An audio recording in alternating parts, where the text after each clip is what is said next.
Hello, my biddies. How are you today? A little warmer today, so that's nice. It's supposed to be 69 today, but I don't see it happening. I don't see it happening. It's only in the 40s right now. I think they're off their rockers. Hope everybody had a good day yesterday. Mine was fine. No biggie. Went and got some stuff at the store that I've been forgetting to get, so that helped. um,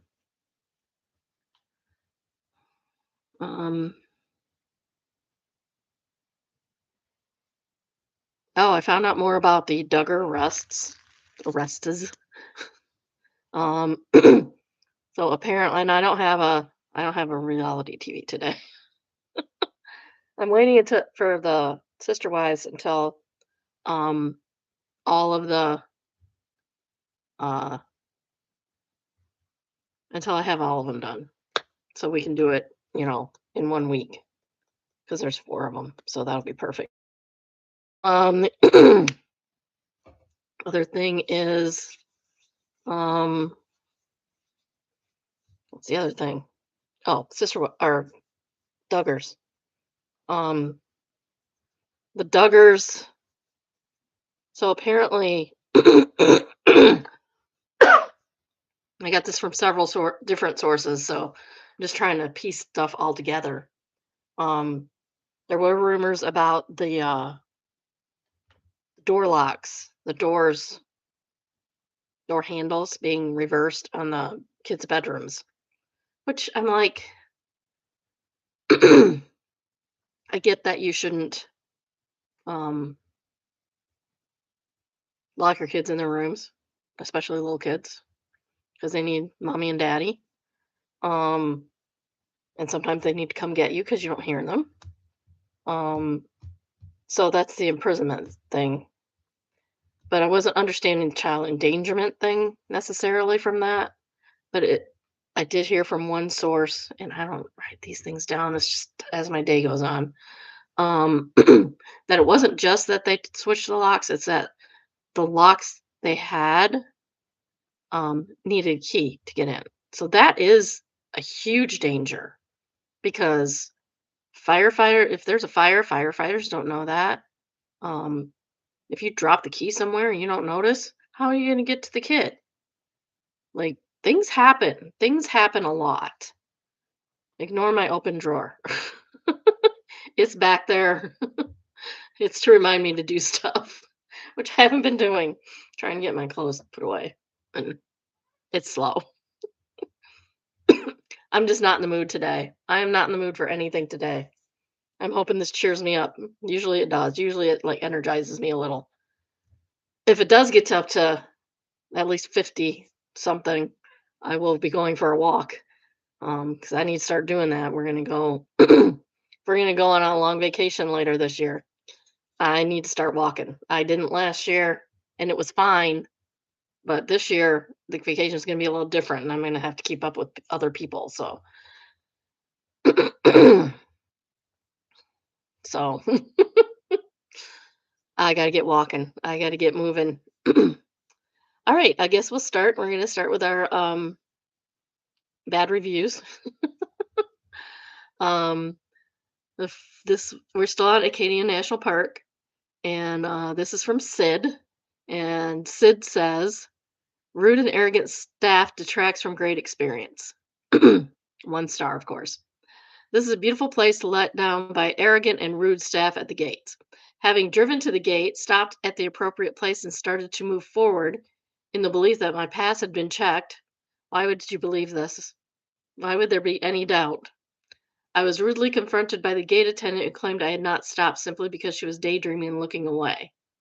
I mean, yeah, sometimes you got to get somebody's attention. Yeah, it's annoying. No, you don't get to go. A colleague intervened, was not interested in what happened, but falsely claimed I had been rude to the attendant, even though he had not seen what happened. Um, why would he falsely claim that you'd been rude to the attendant? Why would he do that? That makes no sense. I was eventually allowed to go through, but disgusted by the complete and utter arrogance of the staff against an older visitor who was doing everything he could to conform to their rules. Sure you were. Sure you were, sir. I'm sorry. I'm always on the side of the employees on these because I've been in the employee on those. And the amount of people that will say, I didn't do anything. It's like, yes, you did. Luckily, we had cameras and could prove it. And I had never got in trouble for anything that I ever did because I wasn't being rude, even though people were complaining about me, calling me a bitch, um, online. Afterwards, I was not allowed to read my own social media because my husband made me to stop doing that. It's not good for your mental health. Um, but yeah, they're just terrible people. And then they blame it all on you because it's all your fault because you're the one that did nothing to them. That's okay. It's okay now. I don't have to deal with them anymore. And neither does my former boss, I think. She's going to retire soon, so she won't have to deal with them either. Yay, us. All right, next we have traumatize them back, and it's entitled "Respect Your Elders." Not if they have respect your elders question mark. Not if they haven't earned it. Okay. First off, I have to say you should respect everyone until they lose your respect. Everyone deserves respect just for being a human being. When they lose it, that's the issue. When they lose it, they have to earn it back. But otherwise, you should give respect to people, period, just for them existing. Yes. Children, elders, colleagues, cohorts, everybody reserves respect. This happened years ago when I was in my teens. I only remembered it the other day. I was on a bus going across town, and being the height of summer with plenty of pollen, my sinuses were going haywire. I didn't have access to tissues or even a handy roll of toilet paper, so I just kept sniffing.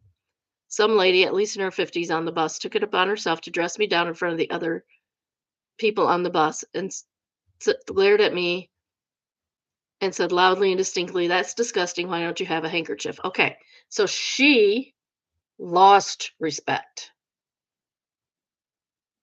Then she has to earn it back because you don't treat people like this because she needed to give the other person respect also.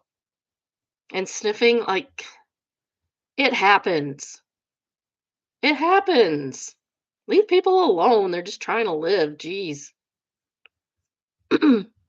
Usually, people presuming to tell me what I should be doing are family members. Families are wonderful like that.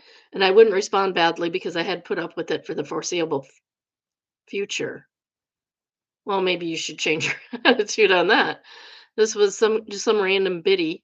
Oh, a biddy. They use the word biddy. That's awesome. I'd never seen before, and I would likely never see again. So I figured it wouldn't matter so much if she didn't like me very much. So I turned around and replied equally loudly and distinctly, "Ew, gross. Carry a snot-soaked, germ-filled rag around in my pocket? That's unhygienic." She's not wrong. She looked frontwards very quickly and didn't say another word. She didn't look particularly happy. No idea the other passengers' reactions. I didn't look, and nobody commented on her rudeness or mine. I just went back to putting up with summer pollen for the rest of the trip. Top commenter, Lowe's Joe says, or she could have, kindly offered you a Kleenex. Exactly. That's what I'd be doing if I had one, which I never do and I always need. A napkin, a Kleenex, anything.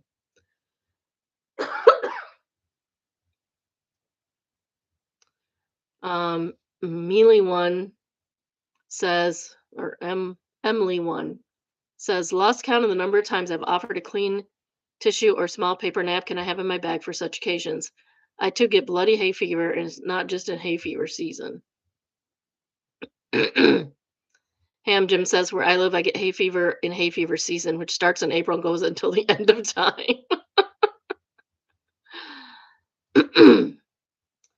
Fluffy Donut says, I work in schools and hearing constant sniffing grosses me out, but every classroom has tissues, a trash can, and hand sanitizer.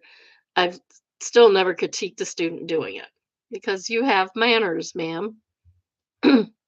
Chance McLean says, shame on her for trying to elevate herself in your distress. It's another shame no one offered you a tissue. I'm glad you sassed her back. Yeah, she deserved it. She was perfectly fine until she said something rude, and then she lost respect. Is that how that works? If there had been several different circumstances, I would have said something different. Next is from What Should I Do? And it's entitled Anti Vax Wife Doesn't Want Me to Vaccinate Our Daughter for Measles. Measles are in her area. What should I do? Get your freaking kid vaccinated? Can't stand anti vaxxers. They drive me nuts.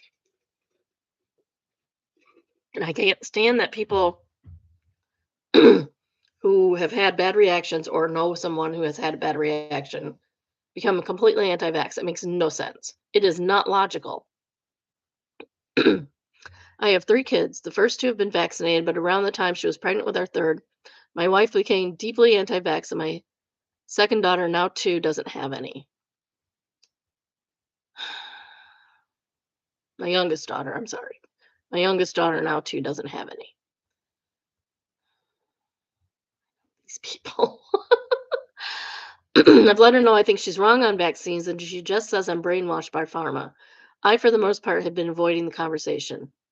Now, that's a mistake. Now, though, a case of measles has popped up within 1,000 feet of my work, and I told my father there are measles here. I think we should get our daughter the MMR. She replies with, no, the MMR is one of the most dangerous vax there is. It's not. The likelihood that she's harmed or killed by that one is 10,000 more likely than harm from measles. That is a lie. That is so a lie. We can find out, can't we? um, Death rate from, oh, perfect. So the death rate is 0.1 to 0.3%, 1 to 3 per 1,000 cases.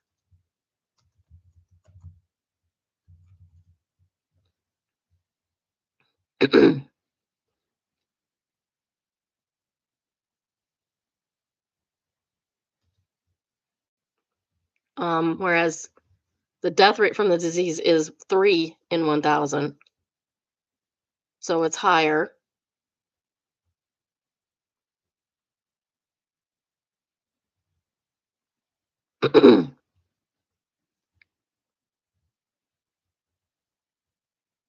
Alpha vaccines, measles.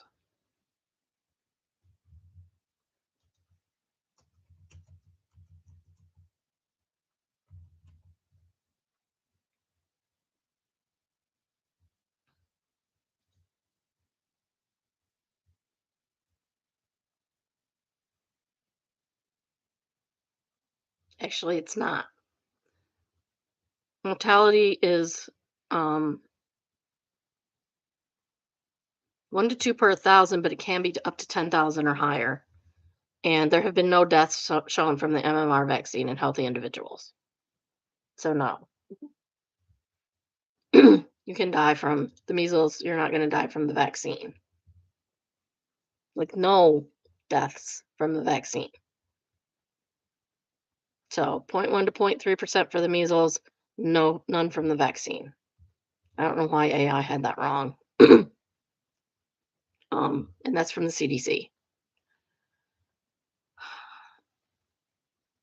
All right. I replied to her, I don't think the MMR is as dangerous as you think. She replies with, well, I've done way more research. I know for a fact it's not safe. Measles is not a big deal. Measles is a huge deal. Measles can cause all kinds of problems. All kinds of problems. Later, we argued with her saying measles is no different than a cold, which is not true. And now people don't die from the cold, ever. Now I'm manipulated by Big Pharma. Brought up all the brain swelling stuff, and she says the vaccine is worse. Argument devolved to nothing, and she refuses to talk about it, claimed I was trying to undermine her. I still feel that my child should be vaccinated. Would I be wrong to get her vaccinated behind her back? Should I try and convince her? While this blew up, I wanted to add we're both pro-vaccine when we were married, and even for the first couple of children. She changed her stance during her third pregnancy. She's an idiot. Madam Unicorn of Dune is the top comment, and she says, "Your wife hasn't done research. She's neither a scientist nor a doctor. She read some BS memes and bogus reports by people who are not credible resources. Please get your child vaccinated. We have a family friend who had polio, who is crippled for life in extreme pain every day, and he was one of the lucky ones if he was survived it. My husband's grandmother lost 3 children to whooping cough. There's a reason we vaccinate our kid. It's not arbitrary or just for cracks and giggles." Um, I had a friend in school, all through school, from 3rd grade on when I moved, um, who was adopted, as well as her brother and sister were adopted. And the reason that they were adopted was because her father had polio when she was like as a child. He had to wear a brace on his leg, one of those old fashioned metal and leather ones. Um, and he was sterile because he got polio. And measles could call that too. Measles also wipes your immune system. So if you get, like, say, chicken pox or something before you have measles, you are again susceptible to having chicken pox after you have measles because it wipes your immune system completely, which is scary. That's terrifying because the older you get, the worse these diseases are for you. We vaccinate not only to protect ourselves from the disease, but to protect others from the disease. Chicago Liz answers, yeah, Google and Maha videos are not research.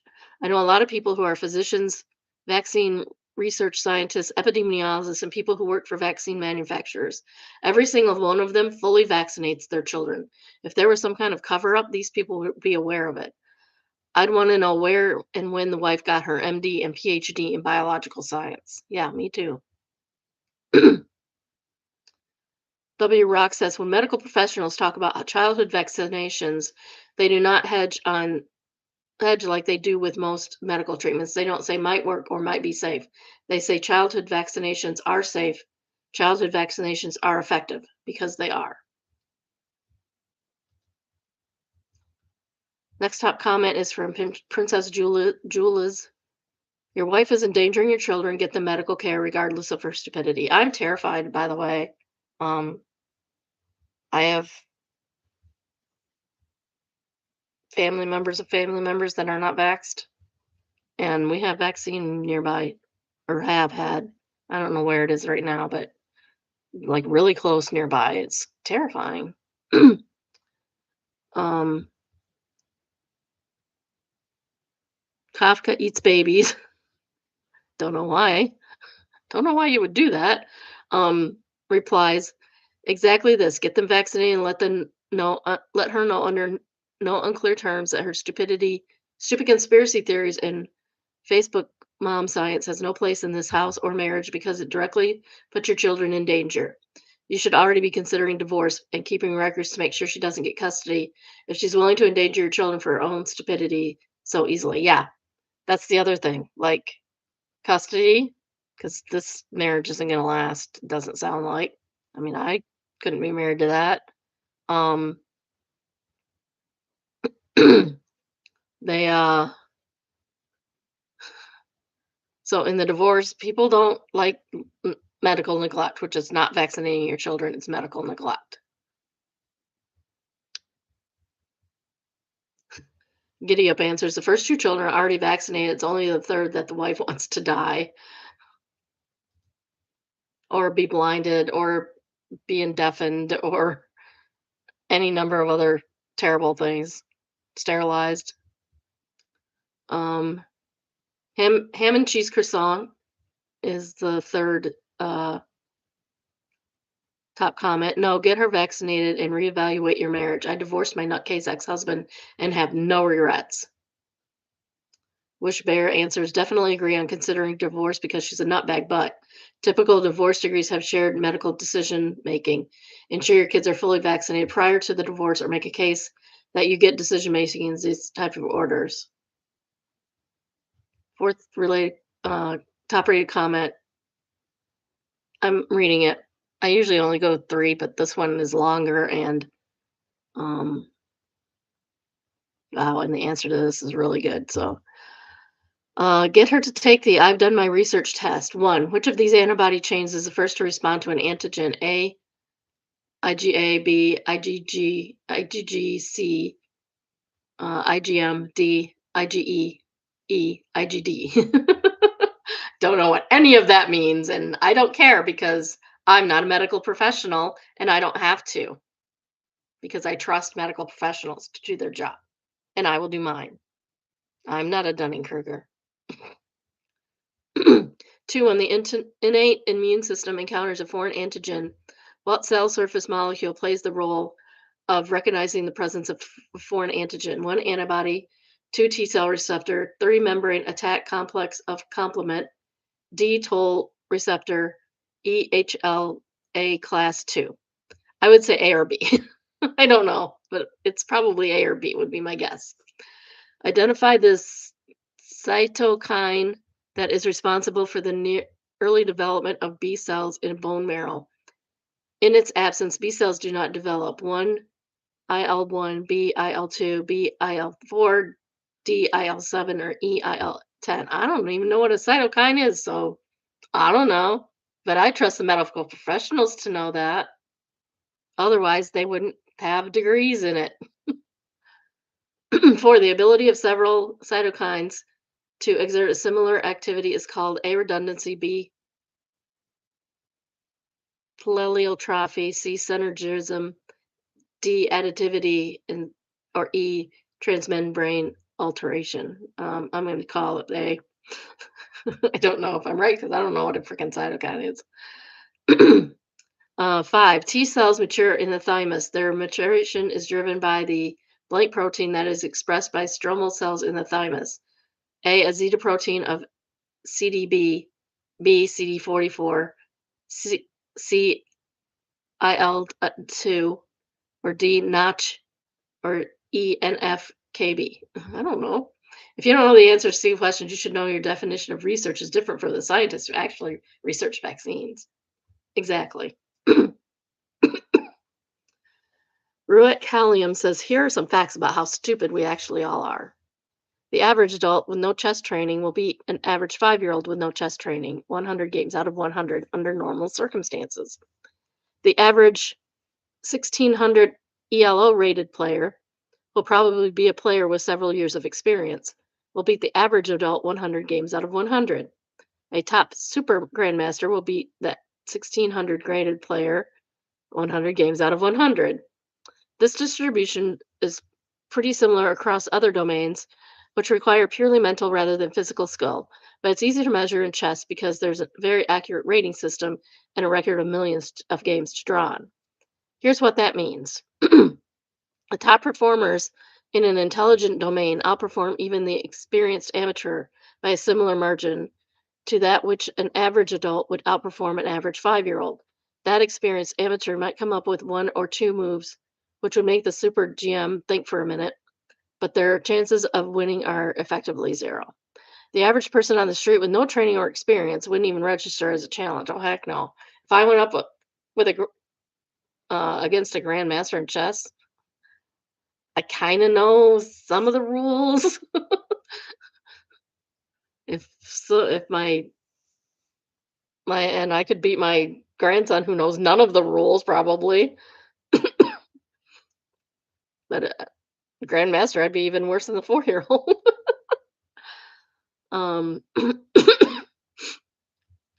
Was actually being married measured by your chest ELO rate is your ability to comprehend a position, take into account the factors that make favorable to one side or another, and choose a move which best improves your position, which makes sense. Do that better than someone else on a regular basis, and you have a higher rating for them. So the ability of someone like Magnus Carlsen, Alexander Gritchog, or Hikaru Nakamura to comprehend and intelligently process a chess position surpasses the average adult to a greater extent than the average child's ability to surpass that of an average 5-year-old. Exactly. Given that, it seems likely that the top performers in other intellectual domains will outperform the average adult by a similar margin. And this seems to be borne out by elite performers who I'll classify as super grandmasters of their field, like, say, Collier in music therapy or Ramanujan in mathematics.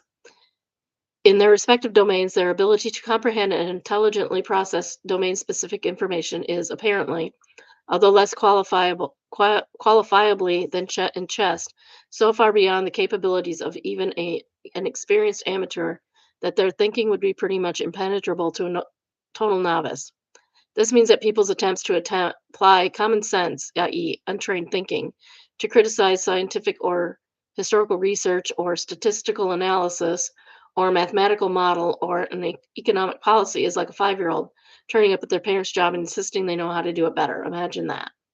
They would not only be wrong, they would be unlikely to even understand the explanation of why they were wrong. And then they would cry, still failing to understand, still believing that they're right and that the whole adult world must be against them. Like researchers on Facebook. That's that's where relying on common sense gets you. To an actual expert, you look like an infant having a tantrum because the world is too complicated for you to understand. And that, my friends, is science. Taught by Tom Denton. Like, holy cow! I'm copying this to myself. um,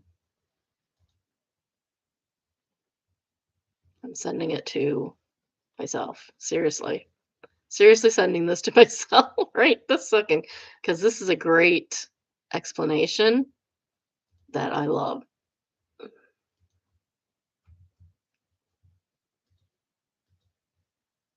Um,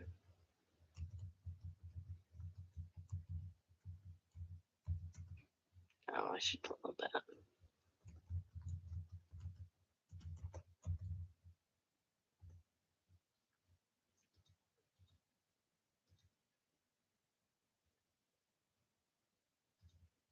Spelled research wrong. And okay, go. So if you want that, you can email me and I'll forward it to you um, as a link so you can look it up on Reddit. All right, next we have malicious compliance. And it is entitled Accused of Stealing, Embezzling Electricity from Employer. How do you even do that? For almost 2 decades, I worked security in office buildings, night shift, so I could work on my novel drafts. At work, in the idle hours between rounds and other security duties, I wrote on an iPad with Bluetooth keyboard that I had connected to their chargers in the electrical outlets of my security reception desk. I'm sure that used like tons of electricity, like just absolute like kilowatts and kilowatts per hour per minute, kilowatt per minute. I get that a lot of comments on how I shouldn't write at work that I was assigned singled out.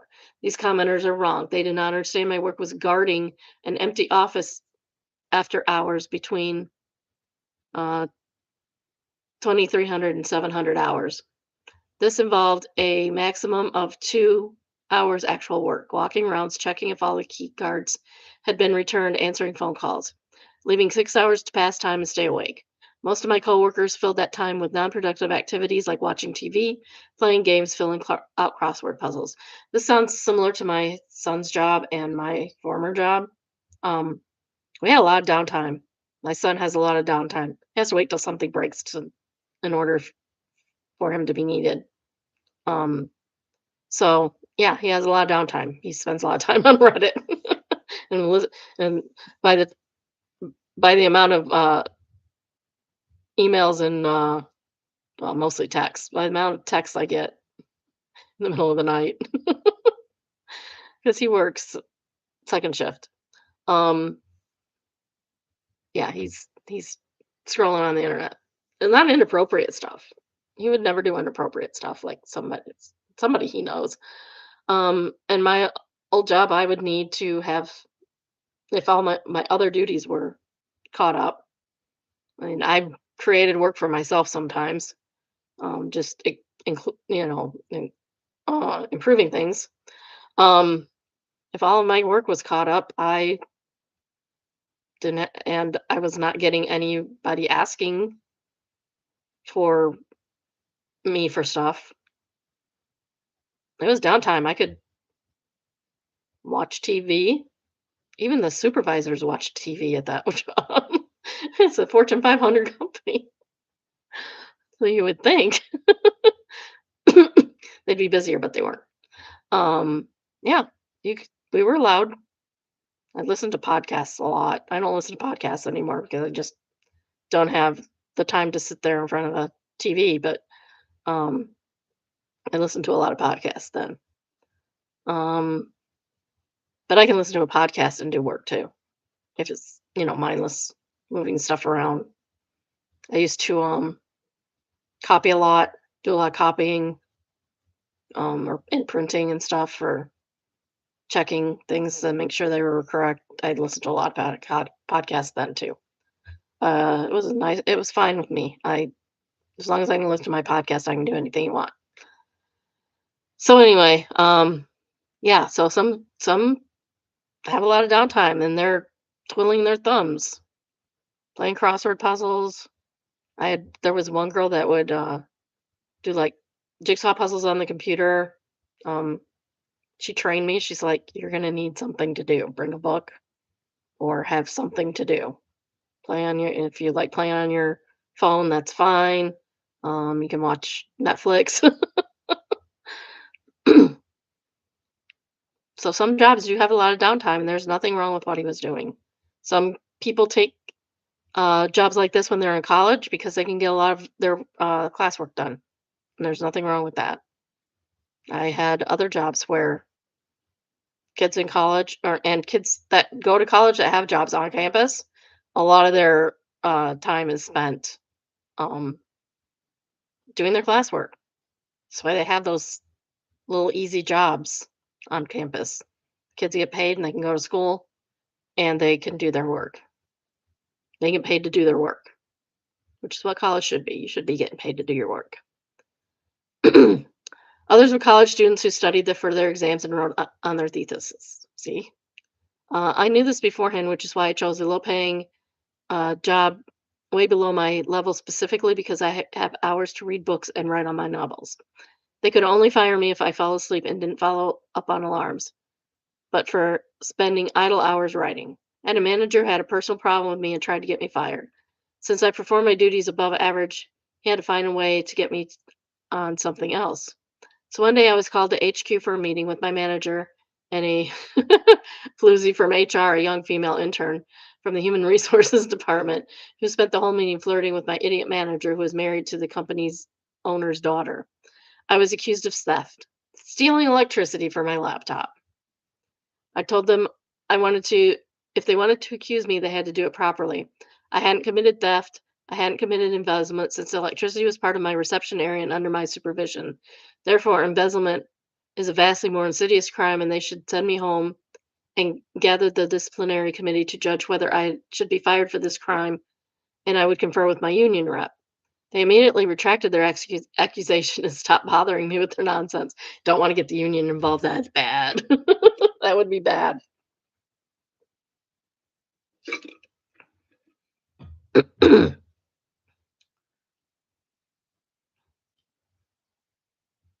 So when the irate manager hung up a sign in security that no one was allowed to charge their personal devices, which is insane, I took a typewriter to work so I didn't need to charge my writing implements. I also had a Nokia that would hold charge for several days, but my coworkers had smartphones that needed juice, so they got angry at management for signs about not being allowed to charge their phones, which is pennies. Pennies. That complaint spread to other locations, forcing the management to remove the signs and allow people to charge their phones again. And I could hook up my iPad plus BT keyboard again. Addendum: the stealing electricity was just rage bait excuse to provoke me to get into an emotional outburst with my manager so he could fire me for insubordination. Instead, my response made him escalate to posting signs about the petty electricity rule that angered my coworkers with management. Commenting on the cost of electricity misses the point. It was never about the theft or electricity. The accusation was intentionally ridiculous to provoke a quarrel. Also, in the Netherlands, the novel that I write is my intellectual property, and there's no legal clause in our contracts that the company should get financially compensated for part of the novel that had been written under company time. Well, that would be stupid anyway. as long as it's on your personal device. Now, if you're using their computer, they might have an argument on that, but not if you're using your personal device. Rosaria says it tickles me that you can run a 50-watt charger continuously for 24 hours for less than 50 cents a day, assuming electricity costs at 40 cents per kilowatt hour. Yet the opportunity cost for entire meeting involving multiple managers could be hundreds, if not thousands of dollars per hour. Oh, neat. There is a meeting cost calculator from Canada. That's awesome. Steal So wait, what? Post the link to the calculator. Um, Manly T says stealing this, thanks, and John says, "Aren't you embezzling it?" That was great. Next up comment is from Tapping Down, calling it embezzlement and asking for the committee and union rep was such a perfect way to force them to admit how silly the electricity thing was. Also, props for showing up with the typewriter after that sign. I wonder where he had to go to get a typewriter, a non-electric typewriter. Those things are not, I don't think they're made anymore. It could have been a pretty penny, actually. Or it could have been in grandma's attic. Uh, Uncle Joe's landscaping answers it was either that or trial by combat. And then he goes to the trial by 7, if you know what that means. Fo, did you know, is the third top right comment. It says, did you at least enjoy using the mechanical typewriter? I do find clacking while writing soothing. And Jamie says, click, click, click, ding. Oh. Okay, now we have evil buildings, and this is the Salem Witch Museum, which is quite cool. I would like to go there and see that someday. Oops, wrong one. Come on. There we go. Salem Witch Museum. It says right on the building. That's pretty evil looking. I like that it's in an evil looking church. It's cool.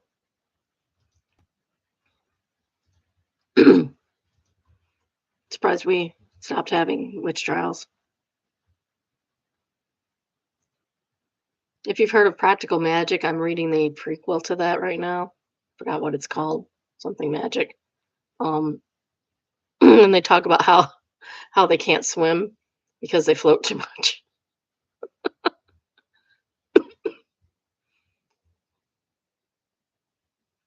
I can't pronounce that. Says is a top comment. I heard there's a death claw in there, and Nerd for Life says it's true. I better make it out alive. Second top right comment is from Cleaving Striker. For anyone who hasn't been there, there's really not much there. It's a theater where you stand in the middle and listen to a presentation and look at the corresponding displays. There's one more room after that. It feels like a low tier Disney attraction. I enjoyed the show, but it's overpriced for what it is. A binary number answer. So exactly as underwhelming as it is in Fallout. I thought it was downsized for the game, but you're making it sound like they copied it from 1 to 1. Oh, that's funny. Answerologist says actually it looks more cozy than evil in that weather. Sabby Fox says, I know it looks beautiful to me, but then again, I may be a witch. And Answerologist says, you make that sound like a bad thing. No, it's a good thing. It's fine to be a witch. Next, we have AITAH, and it is entitled AITAH for expecting my sister to plan my wedding for free and demoting her to guest when she wouldn't. Also, I also told anyone who took her side that I was not helping them anymore either.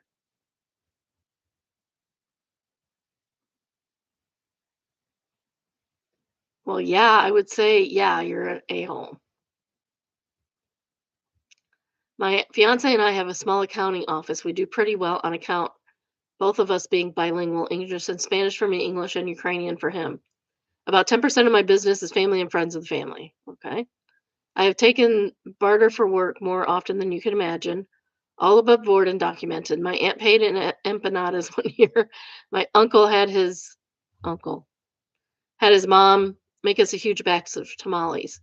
Even my dad has been helping my fiance fix up his truck. Okay, that's different. I had to pick him up more than once because my mom stuffs him and my dad gets him loaded on aguariente. I don't know what that aguariente is. Everyone we have ever traded with has provided fair exchange. I've done my sister's accounting since she started her wedding planning company. Okay, so she is a professional wedding planner. Obviously, she's a nothing to trade, so I've been doing it for free. First to help her get started, and now just because we don't have just fell into that rut. Okay, don't do free things for your family. Like my daughter-in-law will cut my hair and she won't take payment for it. It irritates me. I would much rather just pay her. But she also isn't demanding anything in return, so I guess that's fair. Well, I guess I watch the kids, so I guess that's fair trade. That's well, it's more fair because daycare's expensive even for a day. Um, I told everyone at dinner at my mom and my dad's house and asked her if she would plan my wedding for me and be my maid of honor. She said yes to maid of honor, but not to plan my wedding. I asked her why not, and she said she would need to be paid for her services. I mean, to be fair, you have an established business and you can afford to um, absorb those costs. And she's just starting, so she may not be able to absorb that cost. She may need a paying customer, and taxes aren't that much. I wonder how much a wedding planner costs. Pay about less than $300 for to do our taxes. Um,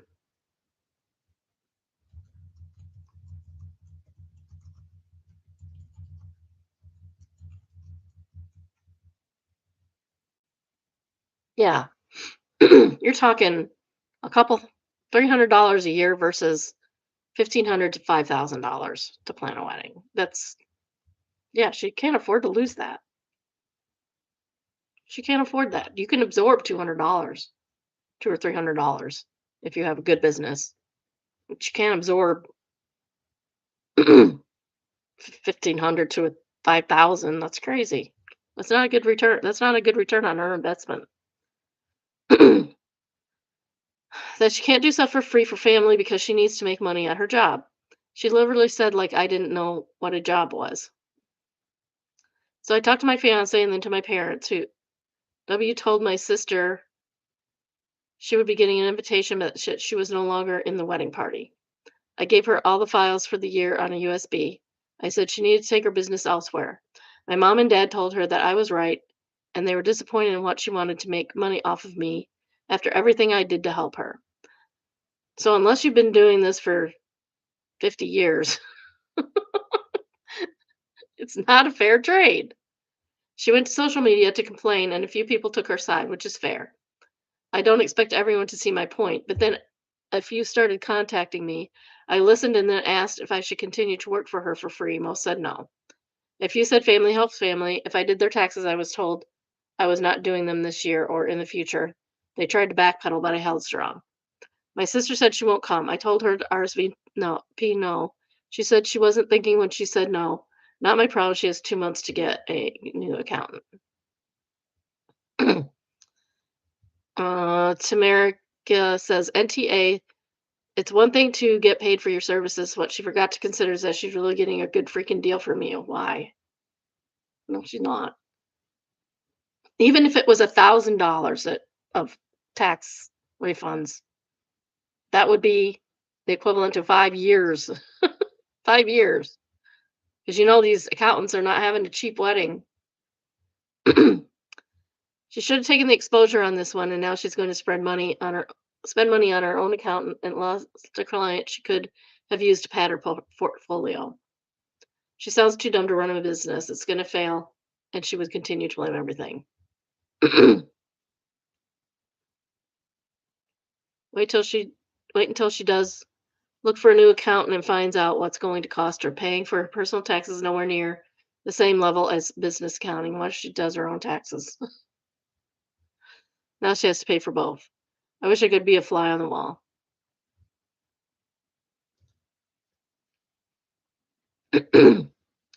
Snack-powered human quotes a few said family helps family. Um, and their comment is they should be telling your sister this, not UNTA. Um,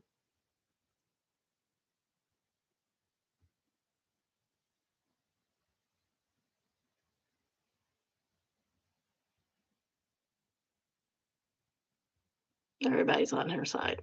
I say it's probably not. I say it's probably not a good deal for her. And she loses the tax preparer. She loses the tax preparer. This is why I say don't do family.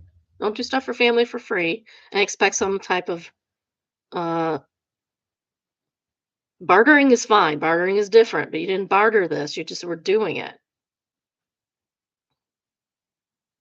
That's on you, dude. This is from Neighbors from Hell, and it's entitled Left His 5-Year-Old Home Alone. Who does that? I was out for a smoke last night, 8 p.m. At the building across the street, a little boy came to the door inside by himself, maybe 5 or 6. After a minute, he opened the door and was clearly sobbing and asking for help loudly. I went over and took him back inside his building, no shoes or coat on, having a panic attack. I sat him down on the stairs and tried to calm him. I have been in this situation. Let me tell you about Guy. He said he was home alone and heard scary noises and maybe even a knock on the door or someone in the apartment. Dad drove up at this point and saw me with the kid, left his car in the road and ran in, also panicked. Concerned his kid was with a stranger, upset. Sir, you left him alone. What did you think was going to happen? He said he went to the store to get the kid a chocolate bar. I said I'd stay while he parked the car, but as soon as Dad turned away, the kiddo puked. So he stayed with the kid to calm him down and clean up, and I left. Who the hell lives a 5-year-old home alone, clearly without any plan if he needs help? Anything could have happened. I know he's a single dad, but why didn't he just take the kid with? I'm going to call social services this afternoon. Had to get some info about which apartment they were in. I'm heartbroken for the kiddo, angry at the dad. Update, I made the call. um, Careless 2 is the top comment, and it says the chocolate bar was a lie, by the way. OP says, yeah, the store is a 30-second drive. Kiddo had enough time to get scared and have a full-blown panic attack. I'm skeptical as well. So I was awoken once at like 3, 4 in the morning to some kid outside. Luckily, I'm a very light sleeper, screaming his head off for his mom. It was, well, there was snow on the ground, so it was cold. I can't remember if it was like late in the season, but still snow on the ground. It was cold. The kid was barefoot, didn't have a jacket on, had his pajamas on. That was it. So of course, busybody me got to go out and get the kid. I wasn't married. Well, I was. I had just gotten married. This was our first apartment together. Um, no kids. No kids, of course. No kids for 5 more years after this. So he's he was screaming for his mom. So anyway, calmed him down a little bit. Asked him does he know where his apartment is? He was about 5, 6.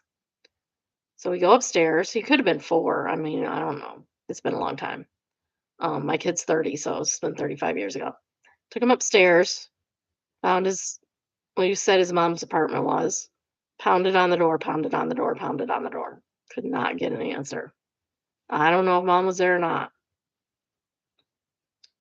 Um, Finally called the cops. The cop shows up and he goes, asks the kid where he was, and he pounds on the door, going, police, police. No answer at the door. Um,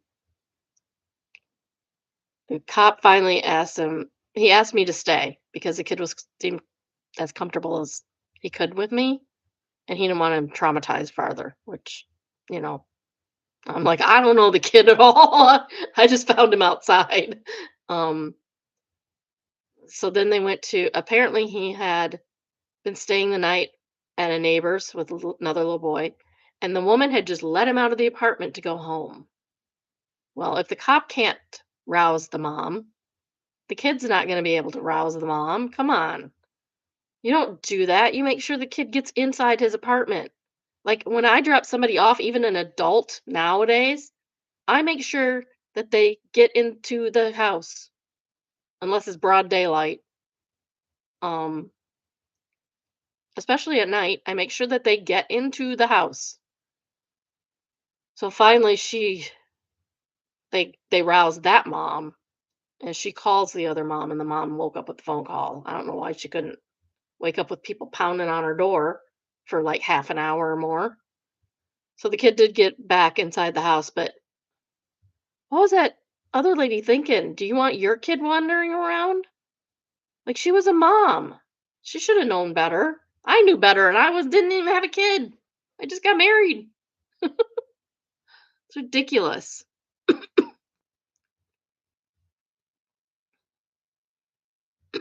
So Guy, if you're out there still thinking about your kid, he's like 40. He's like 40, maybe 45. I don't know.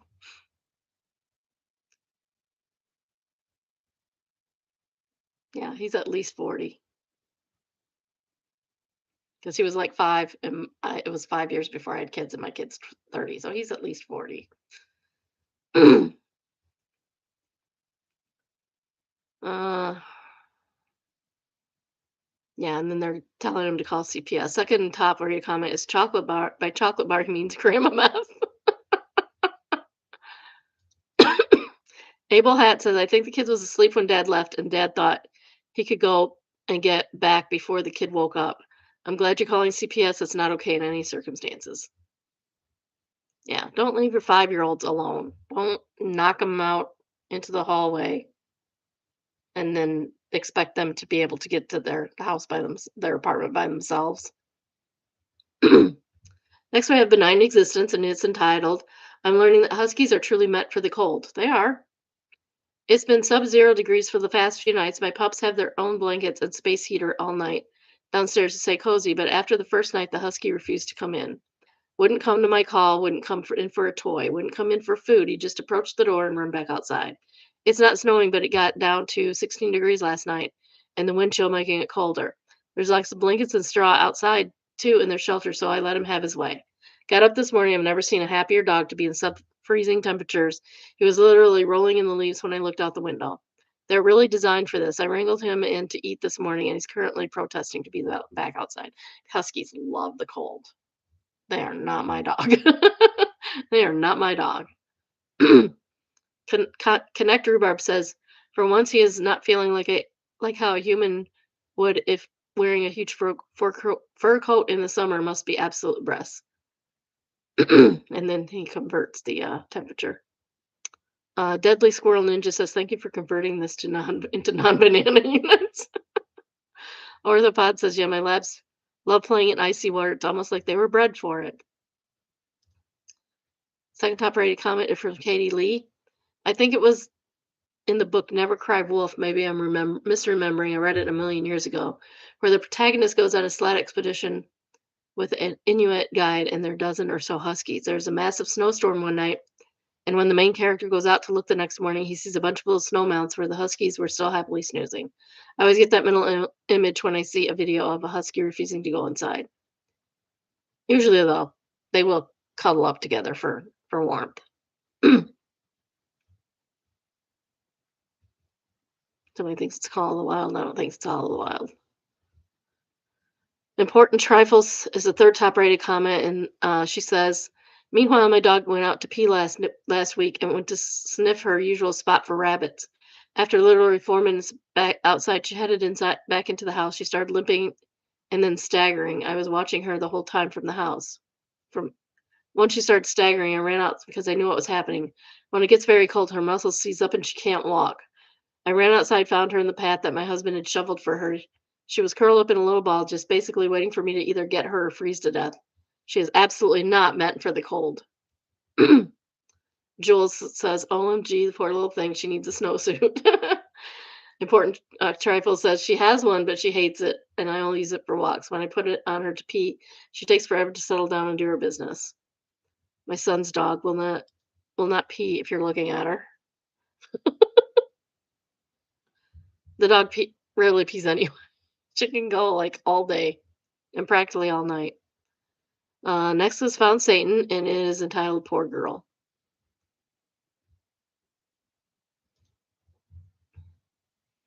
This is humiliation by parent, which I'm not. My daughter got caught skipping school yesterday, so this morning I walked her all the way to the front door of the school to make sure she didn't miss another day. And he's dressed in a dress. Some people are just evil and should not have children. Poor kid. Kingly Cole says, I hope he tried to be relatable and said modern slang that doesn't fit him just to drive the point home.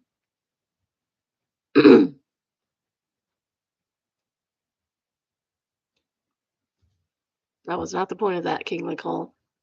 Um, Desert Vision says, he's searched for years for an excuse to wear mommy's clothes in public. That's probably it.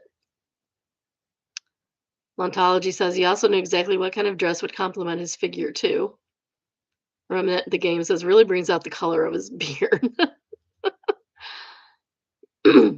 Big Dave says, I'm sure that's going to make her love going to school from now on. Yeah, exactly. She's already skipping school. Don't make it worse.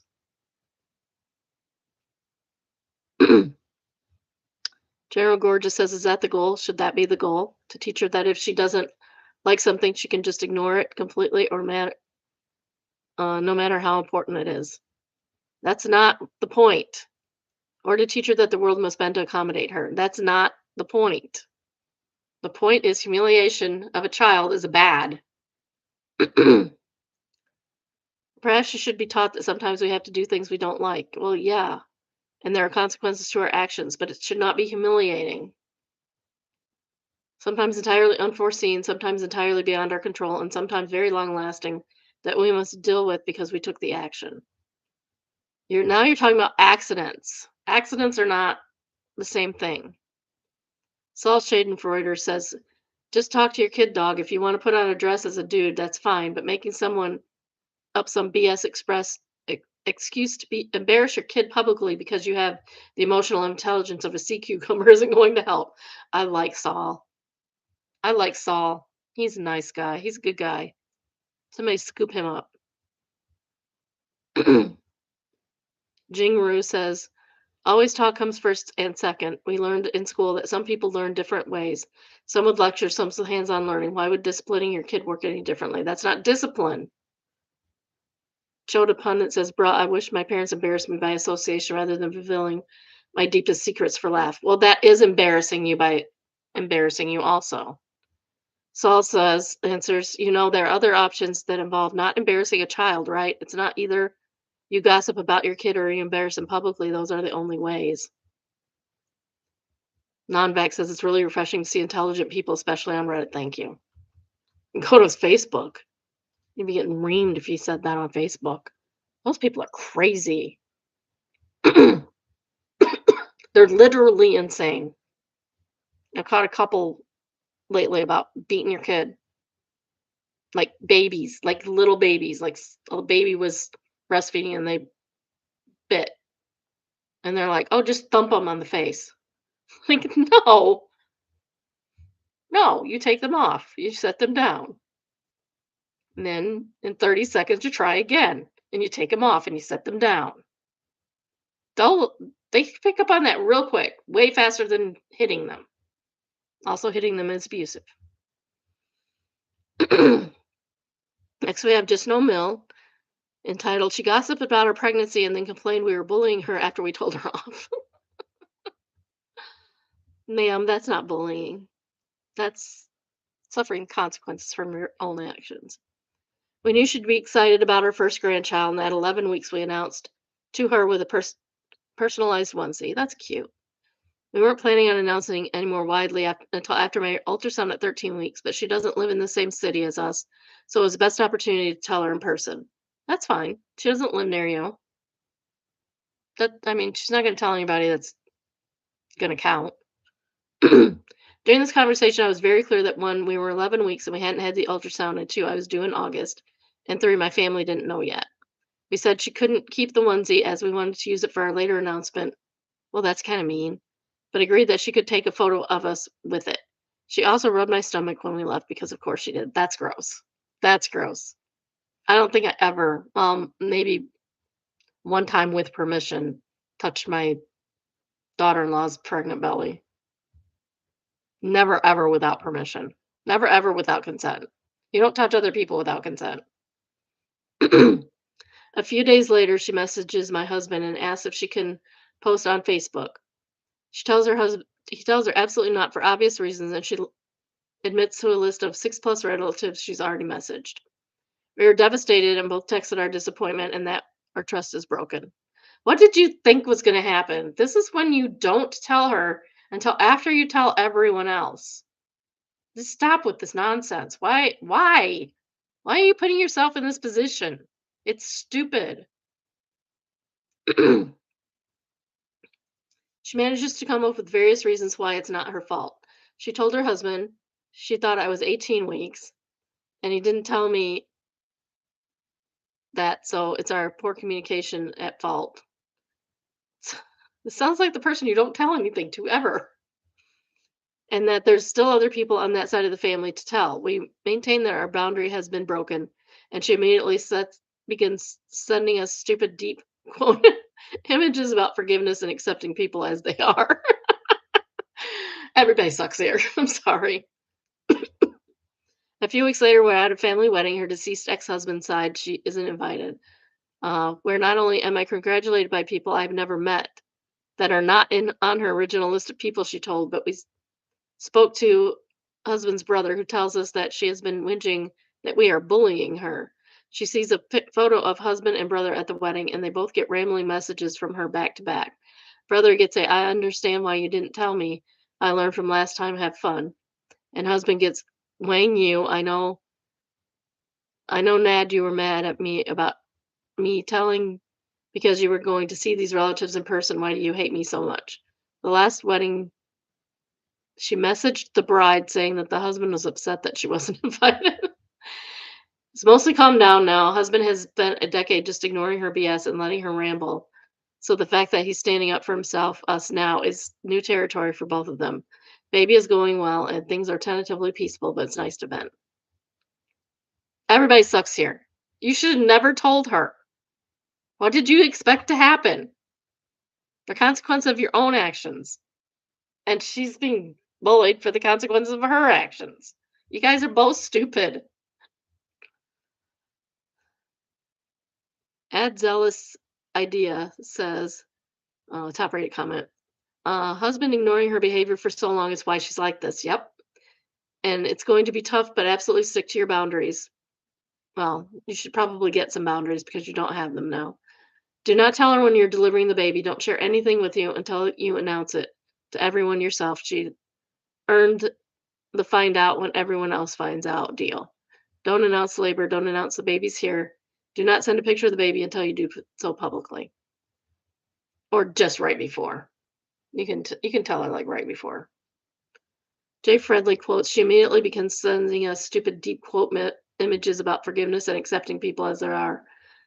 And Fred says, LOL, accept her for who she is, someone who will use any information about you, about your family as currency in her efforts to project an image status and relevance to her relatives, regardless of the impact on you. Accepting that, then you act by not telling her anything important. Good luck. Um, the third top rated comment is from a hedge changer, and it's I'm baffled as to why you told her in the first place, to be honest. But at least now you know that going forward is a strict informational diet. Possibly starvation is the best option for her. Everybody sucks here. I'm sorry. Why? Why did you even tell her? You put yourself in the situation. You knew what was going to happen. And now she's using it against you. What do you think was going to happen? Dude, come on. Retail Hell, entitled When You Have a Thief That Regularly Steals the Same Size Shoes. I noticed over the past couple of months there's a woman that comes in and takes shoes specifically size 7, 8. We've now loaded every single shoe in her size with 3 to 4 security tags. I've been watching for her to get creative with each shoe to apply that many to them. This is war. I'll make it as difficult as I can. Why are you stealing shoes? Why are you stealing anything? Dumb. Stop doing that. But that's hysterical. That's hysterical.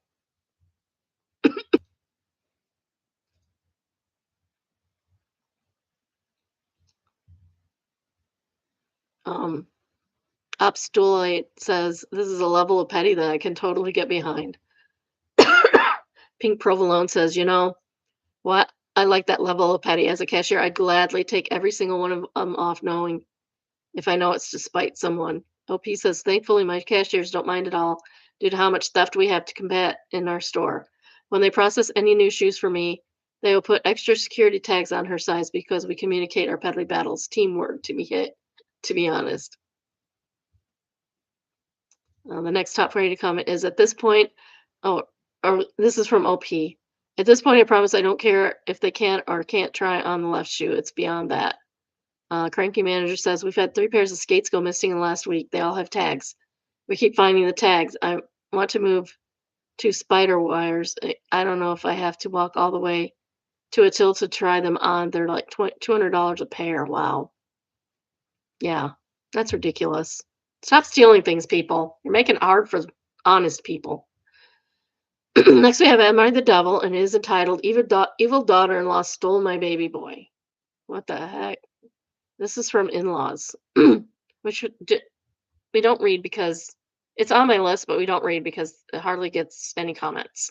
So if you're a Redditor, go read In Laws and like them so we can read them. I have standards, sorry. My daughter in law convinced my son to move overseas. My son is in the army and his contract is coming to an end. Last time my son and his wife were home, they were talking to us about what comes next. They were talking about requesting, oh shoot. They were talking about requesting a base that's only 2 hours away from us. My family and my daughter in law's family all live in the same area. How convenient. They originally wanted to do that to be closer because daughter in law's siblings were having their first babies soon. One of my daughters will be engaged soon, my other will graduate soon, and they miss being around everyone they love. However, during these conversations, daughter in law would make offhand comments about moving farther away than they do now. Like, but if we wind up getting put farther away, that'll be okay too. And even I wouldn't be mad if we get put somewhere cool like Europe. That should have told me then. Like she makes the decisions. After they went home, my son went to put his request in for the next duty station. His sister called him the day before, and he apparently still planned on requesting close to home. Last week, my son got his orders where they'll live for the next 3 years, and guess what? Somewhere cool like Europe. Good for them. I'm glad that worked out for them. My son called me 3 days ago to inform me that they will be moving to Germany in the fall. He sounded heartbroken. He says his request for home got denied, and Germany wasn't his choice. My daughter FaceTimed Dill and was talking to her about it. Dill said they're getting excited, but were shocked and disappointed at first. But funny enough, Dill has learned several lessons deep into has already several lessons deep into learning German. Well, what else are you going to do? It's not like they can change it, and they're not deciding. The army, you don't decide. You are basically a slave for wages. Daughter-in-law has on to say that this is a perfect time for them to move overseas because they're young and not planning on kids. But I just don't understand how things are so perfect if this isn't what she wanted. I mean, you can want two things at once. It's okay. You can want to be home and you can want to be away. You can want to live somewhere cool like Europe and you can want to be home at the same time. One does not is not exclusive of the other. This lady's so weird. Sun has talked about how they would visit every Christmas, but Dill has talked about how she's excited to see their Christmas traditions and so on. Again, even though you're coming home for Christmas, Christmas is an entire season. Jeez. So now I'm starting to worry that she'll not want to visit home. And unfortunately, it's her way of the highway most of the time. Good for her. I don't like this woman at all. Another thing that's been upsetting is hearing all about Dill's family plans to visit them in Europe, especially when they know that it will be extremely difficult for us to avoid visiting them. Not to mention I absolutely hate flying. Well, that sounds like a you problem, ma'am. If you don't have the money and you don't like to fly, that's a you problem, not anybody else's problem. If you want to be jealous, I guess that's a you problem too. My Dill is posting on TikTok after TikTok preparing to move to Germany. So don't watch them. We're so excited to move to Germany. Learning German dessert recipes before we move to Germany. Just over and over again, it's starting to feel like it's being rubbed in. Oh my God. Not everything is about you, mother in law. Jesus. Listen, I understand that they're grown and can do whatever they want, but my son didn't want to move overseas and up until now talked about how much he didn't want to move overseas. And no matter how old my kids get, going 3 years without seeing them and hearing from them minimally due to the time change will always be something I don't want. Well, I'm sorry, you're not in charge. Talk to Uncle Sam because you are not in charge. And lots of people aren't fully understanding, so here's more info. When moving duty stations, you can put in up to 3 of your top requests. If there's an opening at one of those 3 spots, you'll be sent there. Obviously, ma'am, there was not any spots available. That, of course, is dependent on rank and time and whatnot. My son was given the option to request 3 duty stations, which he did, and he didn't get any of them, and they sent him to Germany where they needed people. I believe daughter-in-law convinced him to put Germany on his request list because I don't find it coincidental for her to have been fantasizing about Germany ever since he joined. And especially, I don't think she accidentally started German lessons as soon as requests became a topic of discussion. Why not? Because that's exactly what I would do. Oh, we're gonna have to move to Germany. I better freaking learn some German. I better do it now because I don't want to have to act like a dumb American when I get there. That is why I believe she convinced him. Yes, I'm aware he's a grown man and didn't have to put it down, but understand that he talked often about not wanting to be far away. Was devastated when sharing the news of their duty station, and there's a history of her way or the highway, like I mentioned. Where some people get off. This lady is insane. She's insane. Oh my goodness. Impressive amoeba is the top comment, and they say, "Whoa, this lady is deluded." So what if daughter-in-law had son put Germany on the list? Good for them, getting paid to live in another country. Yes, please. This Mel has resentment against her Dill, and it shows. Dill is probably wise to create a lot of separation between her and husband's mother. Yeah, when he gets out of the army, and if he doesn't re-up for forever, like somebody I know, if he gets out of the service and uh then he gets a job far, far, far away from mother-in-law. Uh, Bob says, "Man, I went to look at OOP's comments and resentment is right." One ambassador says the fact that she's deleted a lot of her past posts is very telling, and well, she has an unhealthy attachment to her son. Marston's ghost says, but curiously, she didn't delete the post about her daughter committing self-harm. She did delete the post about kicking the same daughter out of the house and how excited she was, though. Wow, she sounds like a gem. The second top-rated comment is from Tara Guin, and it says, this isn't the first time she's posted about the daughter-in-law either. OOP and her daughters seem to constantly try to make the daughter-in-law miserable. You get such gems as son and daughter-in-law didn't tell me son was leaving for training. Dell's weight loss journey turned into family drama. Sibling discourse over my son praising his wife. What on earth can I do?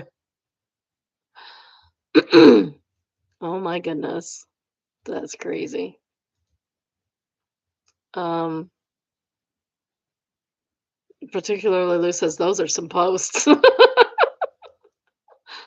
Oh, Tarragoon answers, I can't possibly think why OOP's son and daughter-in-law are happy to be stationed in Germany. Third top right comment is from Ruby Spicer. Son is faking being heartbroken. I bet money on it. Errant Knight says, oh no, I'm so sorry. I tried so hard to get stationed here, mommy. Son hiding the fact that his requests are all his requests were overseas. View Intrepid says, giving Willy Wonka vibes. No, stop. No, Come back. Oh, that is funny. I'm saving this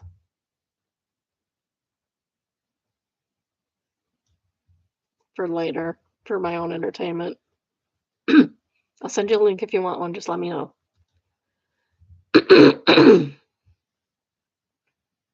This is from Entitled People and it's entitled Update.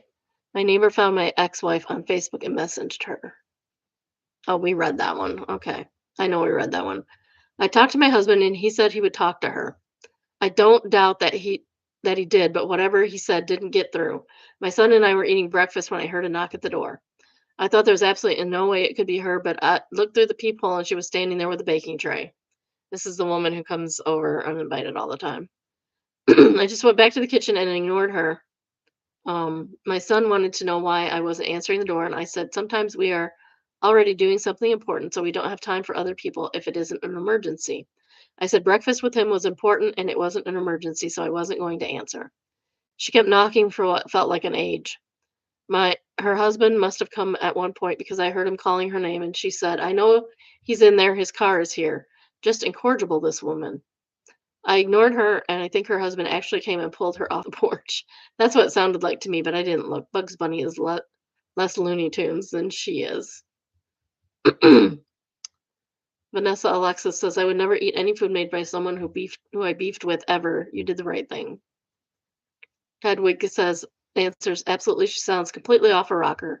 Who knows what kind of revenge she'd want for involving her husband in her lunacy.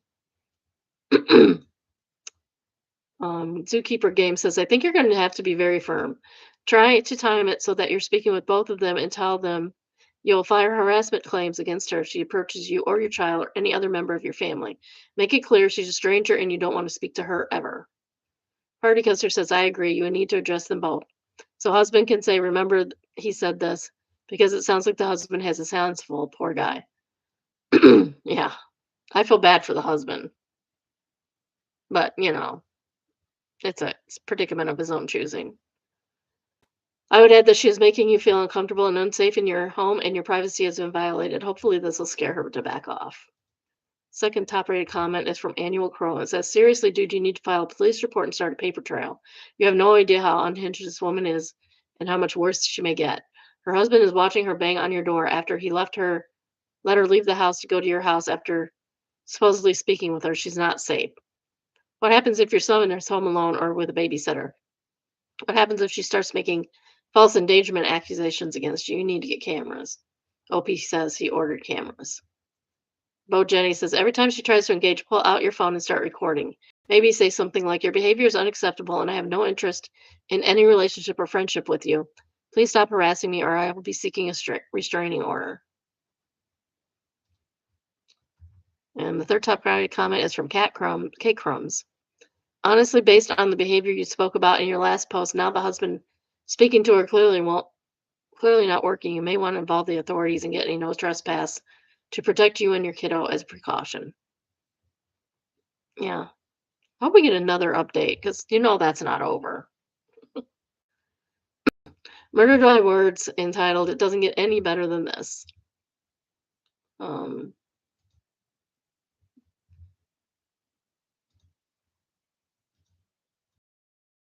says, what the hell is this illegal alien farm worker non-English call ICE?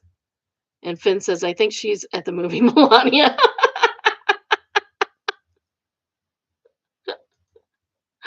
Oh, that's excellent. Good job, Finn.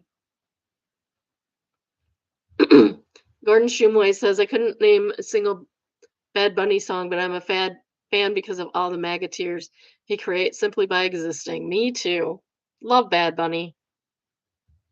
I wouldn't know Bad Bunny if I saw him.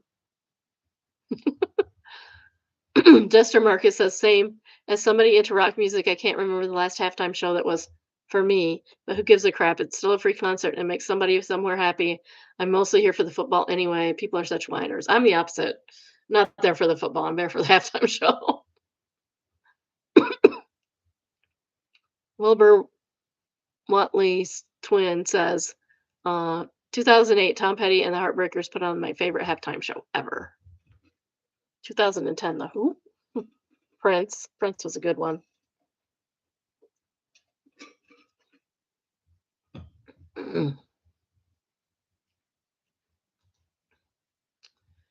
Expectation versus reality, and it's called the catacorn cake.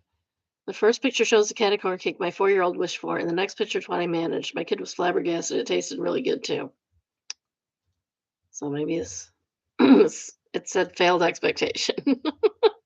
This is what they wanted, which is really cute.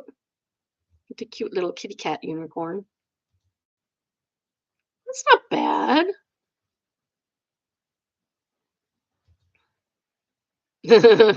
Oh, cool. It's rainbow inside. That's awesome. Good job, OP. No, I fully approve of this cake. Oh no, it did say exceeded expectations.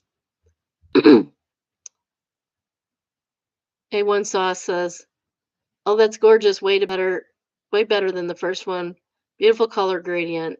You knocked it out of the park. Way to go, Mom." And OP says, "Thank you." A1 Sauce said, "I just realized I assumed you were a mom, not a dad for some reason. If that was a mistake, I apologize. And even if I was right, I shouldn't have assumed. Dads can make great cakes too." Um, mm, Meatball in the mic says, "I was added to a parent WhatsApp chat group for one of my kids' school classes, and it's called Grade 8 Moms. So there seems to be a lot of baked in, pun intended, assumption about who does what. Maybe mom also mean a type of person who does nice things instead of just a gender role." Yeah, I have often sent my dad uh, Mother's Day cards. He's my only parent. Leave me alone. He's my mommy and my daddy.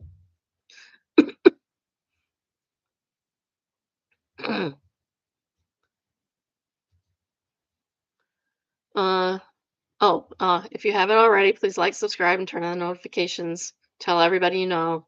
Um, to help the channel. We need more peeps in here, please. Um, please, please, please. Do I beg enough? I feel like I don't beg enough because it's not moving. It's not moving. I don't beg enough. Um, if you have any suggestions for us, let us know. The email is biddybrunchbunch@gmail.com. Um, it's in the description. I don't know. Yeah, I'm half-hearted about this today. They had me at the staircase.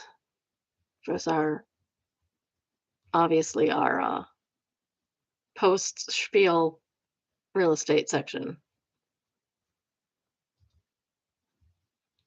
So this is in Garrison, New York, and it is $5 million. And I mean, it's beautiful. So, looks like that. Usually, brick is pretty easy maintenance, but I don't know about that brick. That's strange to me. Maybe it's just a trick of the light. It looks like they painted it and then it rubbed off. I don't know. I don't know. Or it's rubbing off for some reason. Who knows? It's weird. Oh my, yeah, that that is a cool staircase. I'm not gonna lie. Why do people have to dirty up their house so much with things? Why do you need so many things to just sit around and gather dust? I guess I'm a minimalist. I don't know. But it can get overdone. And if you have something on every surface like this, it's ridiculous. I guess they're a collector or something. I like the fireplace. That's really cool. I even like the mirror over the fireplace. They have. Okay, they have a grand piano, which probably goes with them. So what are you going to do with that space? Okay, who is this and why is he back there? Actually, that looks like a portrait from some famous painter. I don't know. Looks vaguely familiar. I've been to a few art museums. I really want to go to Detroit, though. I have not been there in a long time. And the last time I was there was on a field trip with kids, and you don't get to appreciate it.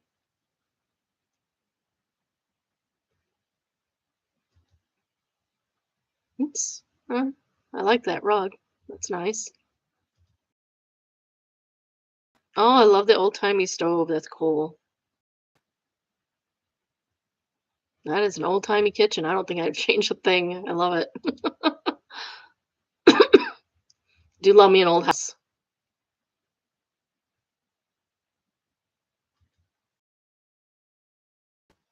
Like before the pre-mid-century housing.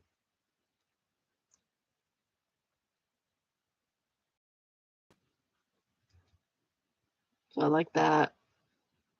I love a sleigh bed. My husband should make me a sleigh bed for mine. I like that one too. I like that bed too. A little old-fashioned, very non-safe cradle. We have an attic bedroom. Yeah, this is a reader room. Holy cow. Reminds me of my grandma's upstairs bedroom that was also the library. Did never have enough books in it though, for my taste. I would have filled that thing up back when I bought books. Interesting sink. Otherwise, it's just very old. I think I'd replace that. That's it's like just kind of sitting room upstairs. Sitting room. These people sit. I like a sitting area in a space like that, landing like that. Cool staircase. That staircase is awesome. Wicked awesome, as they say. Seems to be the back of the building. That's a big house. Holy cow. It looks so big. Why do it look like a mansion church? It'd be a mansion church.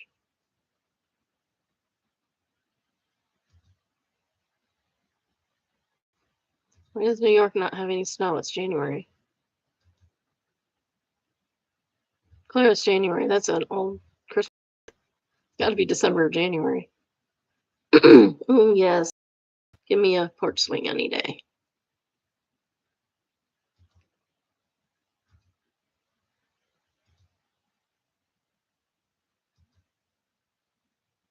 See what I'm saying about the brick being white and then it's like brick colored? It's weird. I don't understand it. I don't understand what's going on there.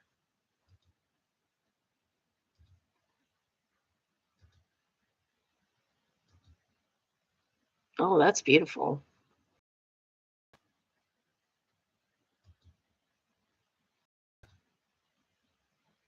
This has 8 bedrooms, 7 bathrooms, and it's 10.5 square feet or 10,500 square feet. Sorry.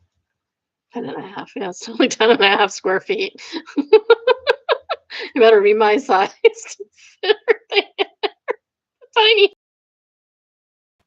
It's the tiniest home. Never mind me. I'm an idiot. That's really cool looking. That's it. All she wrote. Let's see what they have to say about it. Oops, that's not what I wanted to do. That's what I wanted to do. This is in Garrison, New York. It was built in 1876. So it's mid-century, just not that mid that century. Almost 20 acres. I told you it was $5 million. Gothic Revival Country House. I like Gothic Revival. That's my bang.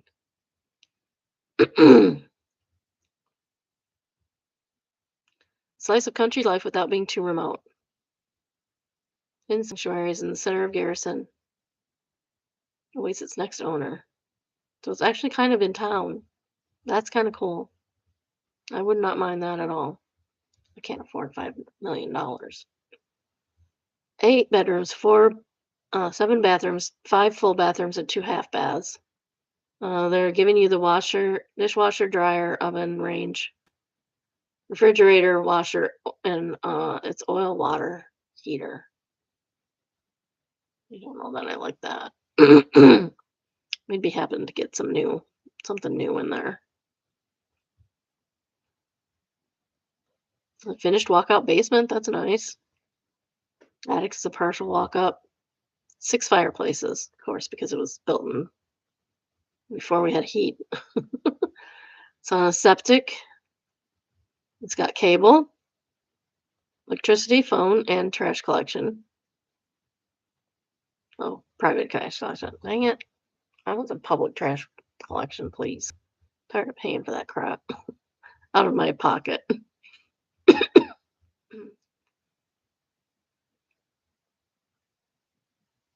I tried to sell it for 2020 and now they're trying it in 2025.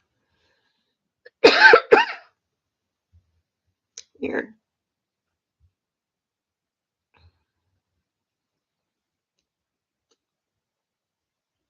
Taxes are, oh no, that's a tax assessment. They don't tell you the taxes. Well, in 2017, the taxes were $55,000, so that's above my pay grade. The taxes to be $9,000 a year, a little over.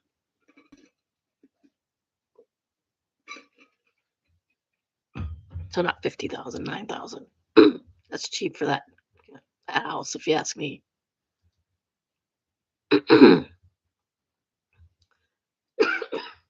Spicy shot chai says, I assume the owners died because if this was mine, I'd never leave.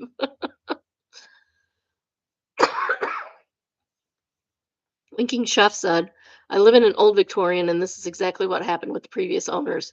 My wife and I are headed in that direction as well. When you put that much of your own sweat into restoring something, it becomes a member of your family and you don't want to leave. I can appreciate that. Next is interesting AF, and it says, oh, Punch the abandoned monkey has an awful day after being attacked by other monkeys. Keep in mind that he has found a friend. So, this going.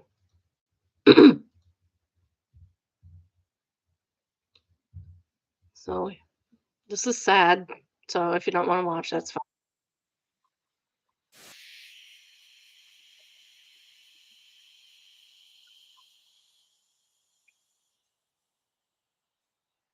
Baby.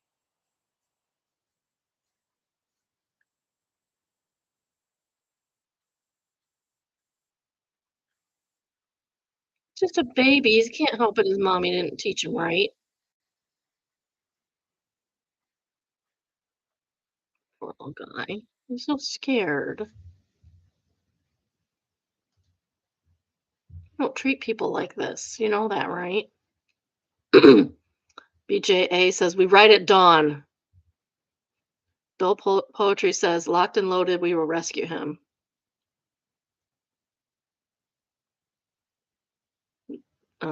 BJ answers, so you like throwing punch, do ya? We'll show you, you old ape. Manipulate me with cake says, I thought to myself, I've never said I'd punch a monkey, but that monkey had it coming. Joyride says, oh, that's really sad the way he clutches the teddy. Somebody answers that plushie was gifted by IKEA Japan as a new mother for him. Oh, thank you, IKEA. IKEA's a good, it's companies go. IKEA's a good one. Uranium Rocker is the third top rated comment, and they say, just found out about this little guy 2 days ago. Now I'm invested in his well being. Forgot my password says he's doing better now. Some of the other monkeys have started accepting him. And then Dreamin posts this, which is all we ever needed. His name Punch because the other ones keep punching him. All right, after that we have, am I the a-hole? Yes, monkey, you are. AITA for making my friend pay for my Uber home after she surprised me. So I went out last night with some friends. One of them, let's call her Sarah, offered to drive since she doesn't drink and she'll stay sober. Cool. Everything is fine until like 1 a.m. and suddenly she says she's too tired and wants to leave. I told her I was good staying and I just Ubered later. She said she felt responsible for me and wouldn't leave without me. It honestly turned into a whole thing, and I didn't feel like arguing in the middle of the club, so I just went with her. Then once we got in the car, she goes, "Actually, I'm going to my boyfriend's place. It's closer. His place is like 20 minutes in the opposite direction of mine." She drives there, pulls into a gas station near his house, and tells me to just call a ride from there. The Uber back to my place was $25 because of surge. If she had just left me at the club like I originally said, I would have paid and not cared, but she basically forced me to leave because she felt responsible and then dropped me off halfway so she could see her boyfriend. You care so much about this person that you won't leave the bar without them for their safety, and then you leave them in the middle of nowhere at a gas station in the middle of the night. What is wrong with you? So yeah, I Venmo requested her the $25. Now she's mad saying I'm ungrateful and she already gave me a ride. No, she did. No, you didn't. The deal was you take them home. The deal was you take them home, not to a gas station nowhere near their home. My other friend thinks I'm being petty over $25. I don't know. It's not even really about the money. It just feels weird to drag someone out and then leave them at a gas station. Exactly. AITA. No, you're not. Jordy Mahorty. Dirty Minority says NTA. So she felt responsible to you, but leaving you at a gas station alone. Math isn't mathing. Exactly. Cleanups. Friend wanted to separate OP from the group. Sounds like some underlying issues at play with their group dynamic. Ice Hot says probably this, but it's not worth fighting them over $25. They'll likely never pay, and they will never admit to anything. And the only end result is more infighting and dragged out the other people into the argument that has no resolution. Best to just be a bigger person and let it know. Dr. Dirtberg says $25 to learn your friend is disloyal and crappy is a pretty good deal. Yeah, it's pretty cheap. That's a pretty cheap lesson. NTA, if she actually felt responsible for you, she wouldn't have left you at the gas station alone. Even if she wanted to see her boyfriend, she could have dropped you off first. Good friends do that for each other if they promise to give you a ride, or at least don't drag you out of there.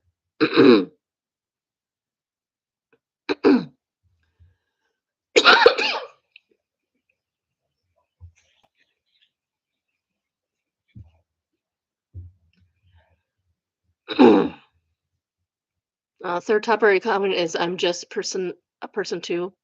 Says NTA, that's super bizarre behavior for her. It is. It's weird. I don't understand it. I'm gonna turn a little because my neck's starting to hurt. Wheat says, I think Sarah wanted to go to her boyfriend's, but she also didn't want to seem like someone who would ditch her friend to be alone at night to be with a guy. And she dumped OP at the gas station because Sarah then could then act like she was technically giving OP a ride and that she just happened to decide to be with her boyfriend and like it wasn't planned. Plus, it was all out of sight of the other friends. Sarah's not a good person. Not you, Sarah, the other Sarah. Sarah knows who I mean. Sarah knows who she is. Next, we have Award, and it's entitled Tell Me Your Privilege Without Telling Me You're Privileged at the Airport. Waiting to board a flight to Jackson Hole, Wyoming. I've been to Jackson Hole, Wyoming. It's lovely. Very, very busy, but lovely. Guy behind me, I asked them to heat up my jet for an hour. They said, we don't have that capability. I said, you can't just drive the power over to it and plug it in for an hour. Oh, they said we don't do that. More likely they won't do that. Then she said then she had the nerve to tell me to stop by there when I'm in the area. I'm not going to someplace where they can't give me basic needs, I requested. I just want my plane parked on the ramp and heated up. I really wanted to turn around and see what he looked like, but I didn't want to be obvious and I was laughing at him. Wow, some people. I just want my entire plane heated up before I get on it.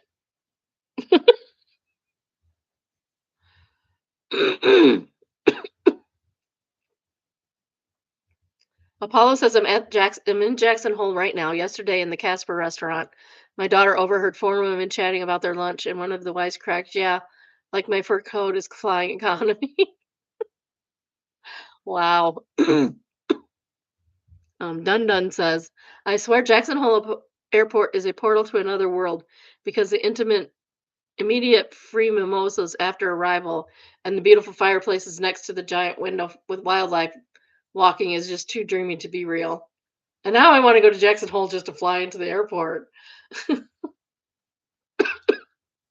Next, we have True Off My Chest, and it is entitled, I Knowingly Lied to My Son Before He Died. Well, that depends on the lie, I guess. A few weeks ago, I lost my oldest son at just 17 from cancer. I am so sorry, OP. So sorry. That's heartbreaking. He's had it since he was 13 years old, and it was so aggressive.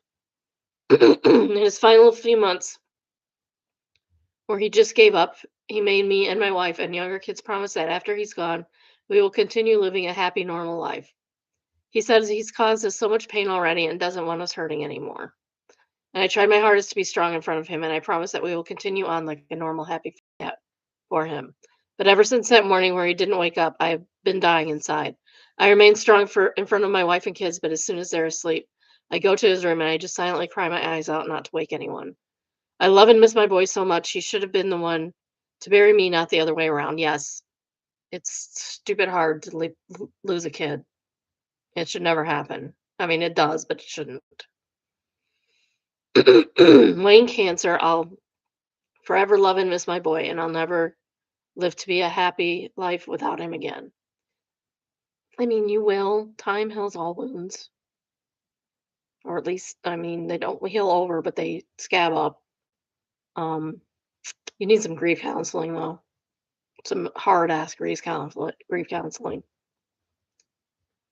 Liz Macchia says, you may not have the same life you did with him, but your life will grow around the grief. The grief will still be there. It'll never subside. It'll start hitting you in the least expect it, but you will be able to keep moving, and that's what people have to do. And you didn't lie to him because I think you will find moments of happiness again. Unless he said he wants you dancing and celebrating immediately, you didn't lie. Time will help. It sounds like you are still very close to losing him. Grieve. Go through the process you need to go through. You will never heal if you don't. Yes, it's important to grieve. Some people don't grieve and it's weird. One thing that has helped me cope with the loss of a loved one is recording all the good memories and inside jokes and nicknames and things that made us us. It's painful at times. I feel that it lets a lot of emotion out and makes it where you go where you don't have to worry about losing those memories, because there will come a time in the grieving process where you fear losing the memories. Record them while they're fresh.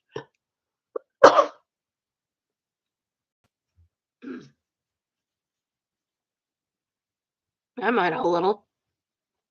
CNA hopeful answers, the grief will be there, but in a box. And for me, 99% of the time, that box remains closed in the closet.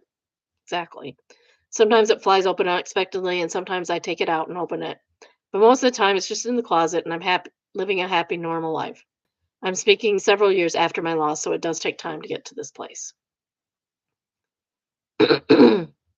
For Crazy Mama says, this is so true. I lost my 39-year-old baby brother to stomach cancer back in '07.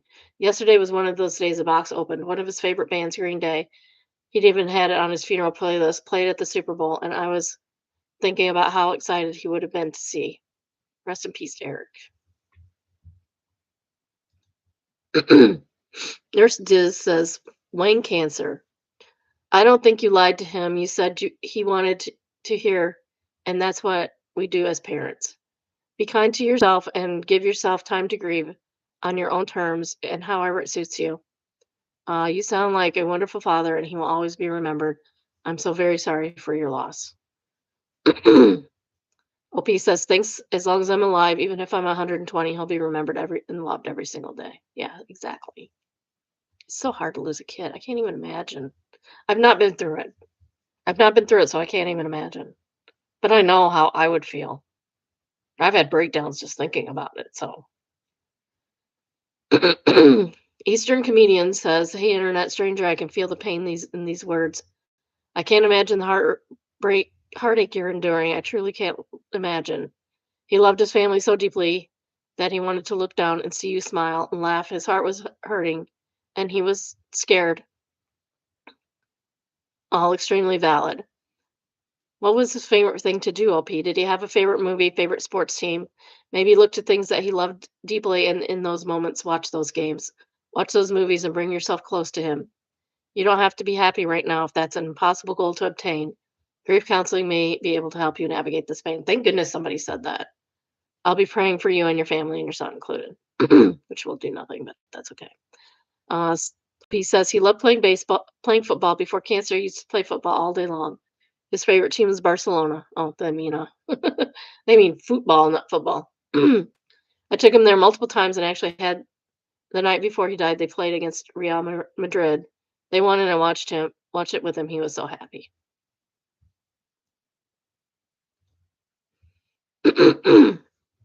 uh, Next is, what do I do? And it's a update on my brother told he was in love with me. Remember that one. So last night I called my parents for a condensed version, more detail in my profile of what happened. My parents were very shocked and unsure of what to do. My mom apologized to make sure I was okay, and my dad kind of blamed it on me, saying I shouldn't have worn what I wear around the house. Men, control yourselves. Jeez. I don't know. It was a very confusing call. My parents called my brother. I'm not sure exactly what happened or what was said, but they called me today saying he sounded perfectly normal, calm, and not a threat to me or himself. They wanted to hear his side of the story, and he denied the physical stuff over break, essentially saying he didn't recall any of that. And when he sent those texts, he was really drunk. I told him it was a terrible excuse because if I were drunk, I would never have sent those texts or made that call. I also pointed out that if he was drunk on all those texts, he must have been drinking all day and night, which obviously means something is emotionally wrong with him. Exactly. my dad, my dad, I think, really does wants to deny it. He keeps saying it's a momentary lapse in my brother's judgment. It's not. And I think my mom doesn't know what to think. Honestly, I don't fault them for being shocked or confused because he's always been such a golden child.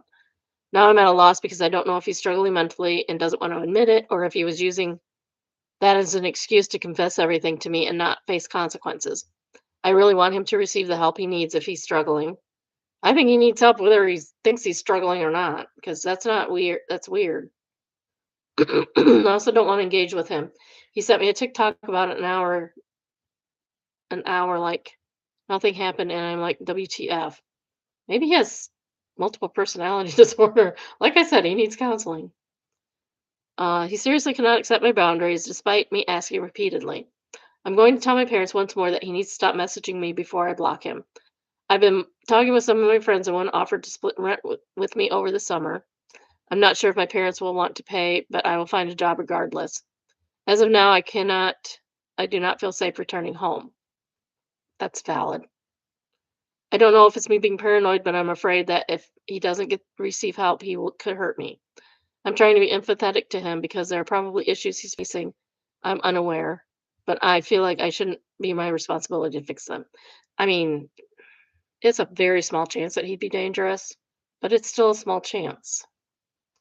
I really hope my what I really hope is my parents go down for the weekend and actually physically check up on him. But who knows if they will. I pray that they take this seriously and my dad comes to his senses.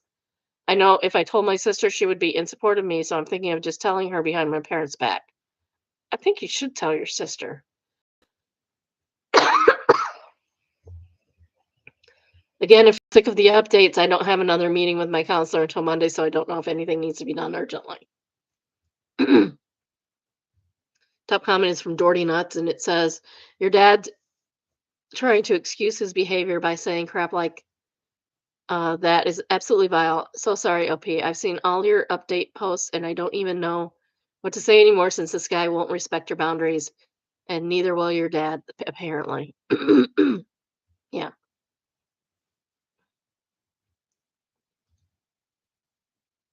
True Baby says your parents know he's wrong if they're asking you to keep this from your sister. That's true. Yeah. Keyword says OP answers is OP. Someone who went through a similar situation with her stepbrother. Please tell your sister. I made the mistake of keeping silent because I was pressured to, and it not only ruined my mental health, but it enabled my parents' denial, and my stepbrother became a literal predator. I finally told my sister recently, over a decade too late, and only now are my parents starting to come to terms with it and stop living in denial.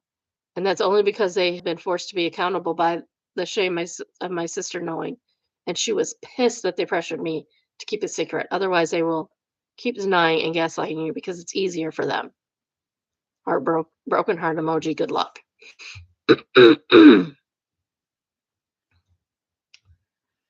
Next, we have entitled parents, and it's entitled Emancipated Nephew Moved Home. Now his parents want a child support. About 2 years ago, my nephew was kicked out by his excessively religious parents. I financially supported him to become emancipated and provided him a safe home. Over Christmas, his parents reconciled with him and begged him to move home. They just sent me a demand letter for child support since I helped him become emancipated. What the heck? No, no, that's your kid. If anything, you owe her child support. My wife and I can't stop laughing. He's not even actually my nephew, he's my cousin's son. He was kicked out for refusing to say he was straight, and because he wouldn't stop associating with a kid at school they believe is gay. Oh, what a way to kick your kid out. Idiot parents. Grumpy Muppet says, not a lawyer, but I can pretty confidently say that's not how child support works. Not only that, when a kid's emancipated, they can get child support. Their parents still have to provide housing and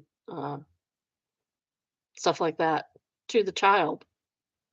You have to pay for their apartment and stuff if they're emancipated underage. Didn't know that, did you?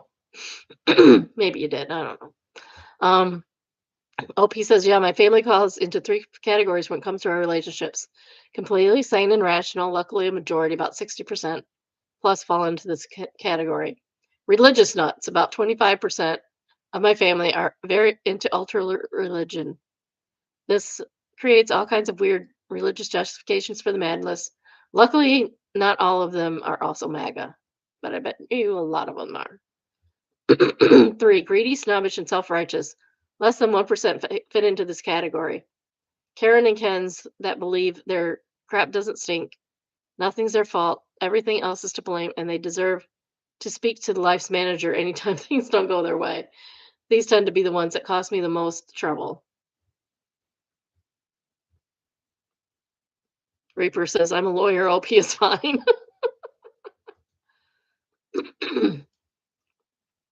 Otherwise, Wall is the second top rated comment, and they say, they live in Delulu Villas, don't they?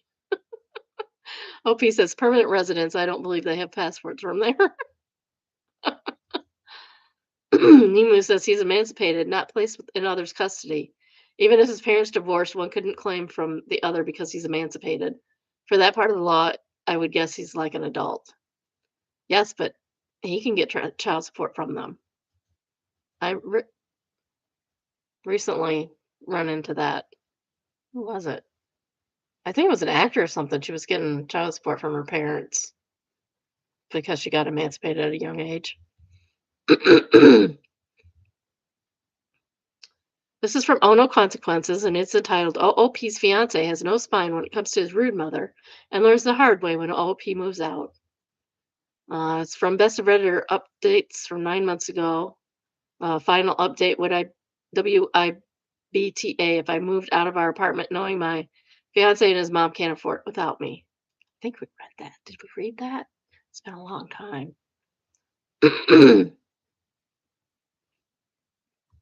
Update is over 7 days old. Latest update is over 7 days old. So the original post was from January 29th, 2025. Throw away because my fiance follows my main. Me, female, 29, and my ex-fiance, male, 27, have been living together for about 1.5 years. Fiance got his undergraduate degree, worked for a couple of years, and then decided to get an MBA, which is how he ended up in our city. We moved in together after he finished his MBA program. Nice. Fiance's from the Midwest, and his mom's always wanted him to move back. When I told her he was staying here, she was heartbroken. I believe we have read this before, but that's okay. We'll read it again. It's not a big deal. I wanted to go to college and got my degree in a STEM field. After I graduated, I got a job with my current company and moved to the city where we currently live. It's a big international company with multiple locations in the US and international. I love my job. I like the company I work for, and the pay is pretty good. All in all, pretty good deal. During COVID, my office shut down and we went work from home. After COVID, they decided not to reopen this office, so I've been 100% work from home since early 2020. I currently make considerably more than him, mainly because I've been working for 7 years and I'm in tech. We did read this. I've been I had been living by myself in a one-bedroom apartment and had just had my office set up in the living room since it was just me. When we moved in together, we decided to get a two-bedroom apartment so I could use the extra room as office. Because I was paying two-thirds of the rent and he paid one-third. And we split everything else 50-50. I don't know that that was fair, but okay. So the problem started this past May. Fiance's mom told him she wanted to move to our city to be closer to him. She asked if she could stay with us while she looked for a job and got settled. She's a teacher, so I figured she'd be able to get a teaching job pretty quickly. Because of that, I didn't really mind her staying with us as I figured it would just be for a couple of months over the summer. Since I thought it would only be for a couple of months, I moved my office into a corner of our bedroom and fiance bought a bed to put in the second bedroom. The problem is she never applied for any teaching positions and has been living with us for 6 months now.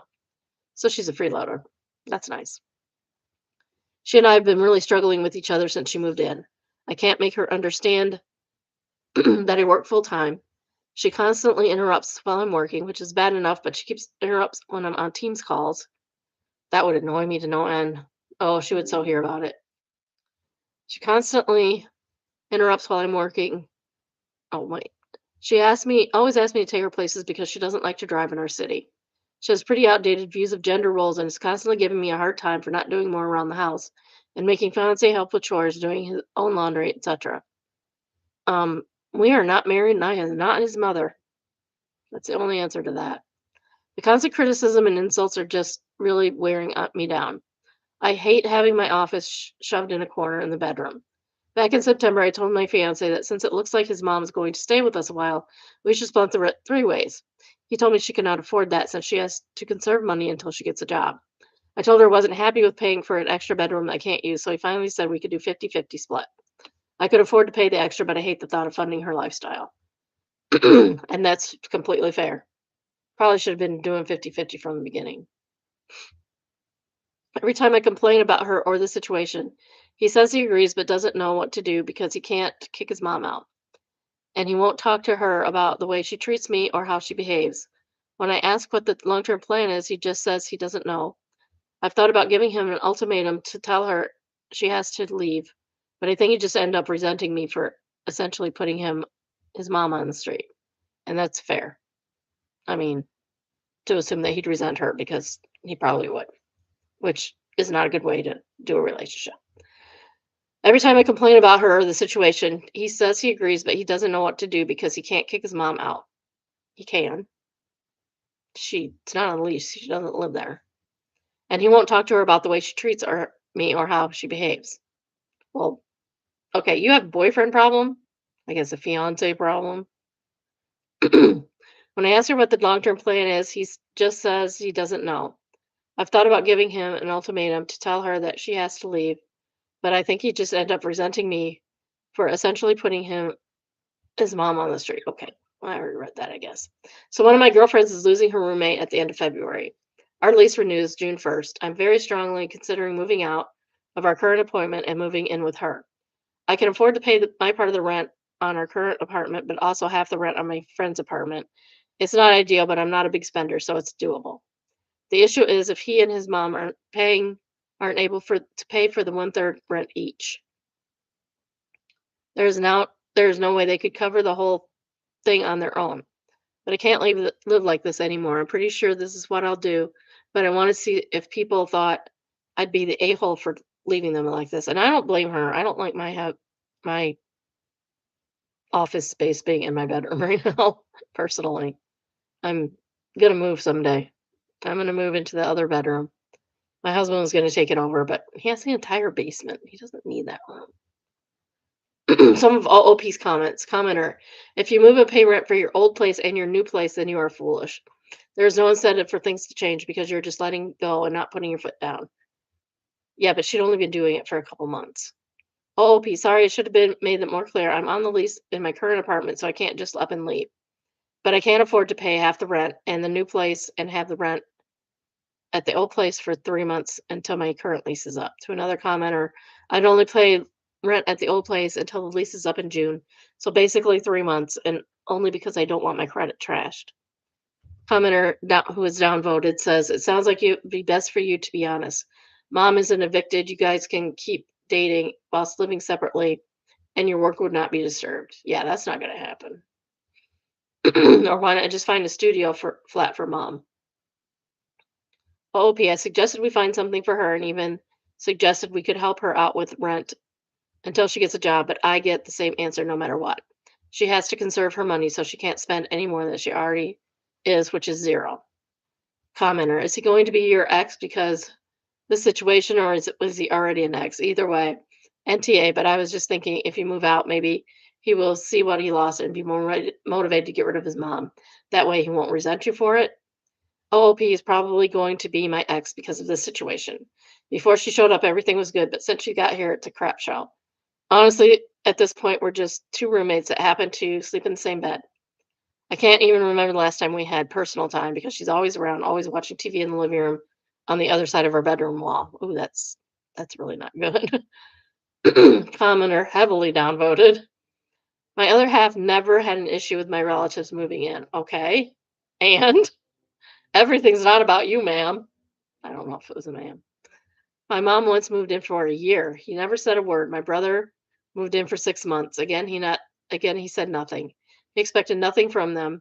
His sister moved in for over a year and nothing was said. I'm really shocked that so many people treat family like crap. OOP, but how did your relatives treat your other half? Or how did his sister treat you? And how did them being being there affect your living arrangements and work arrangements? Did they interrupt your work and affect your performance at work? I've had to squeeze my entire work setup into a cramped, uncomfortable corner. If she would have showed some respect, it would have made a huge difference. But why would I want to support someone that treats me like crap? This regards the fact that I have a full time job, is critical of everything I do, and insults me. Updated post February 3rd, 2025, 4 days later. I posted here last week about the situation I'm living with my soon to be ex fiance and his mother. If anyone is interested, and she gives a link. I started off by trying to reply to everyone's comments and keep up, but honestly, I just got completely overwhelmed with all the comments. I don't understand why people try to read all the comments. There are thousands of comments. You cannot read all of them. It's impossible. At least not in any reasonable length of time. If I make a comment, I do not expect OP to answer it. They can answer some of the first ones, but they answer me, that's fine. If they don't, I don't care.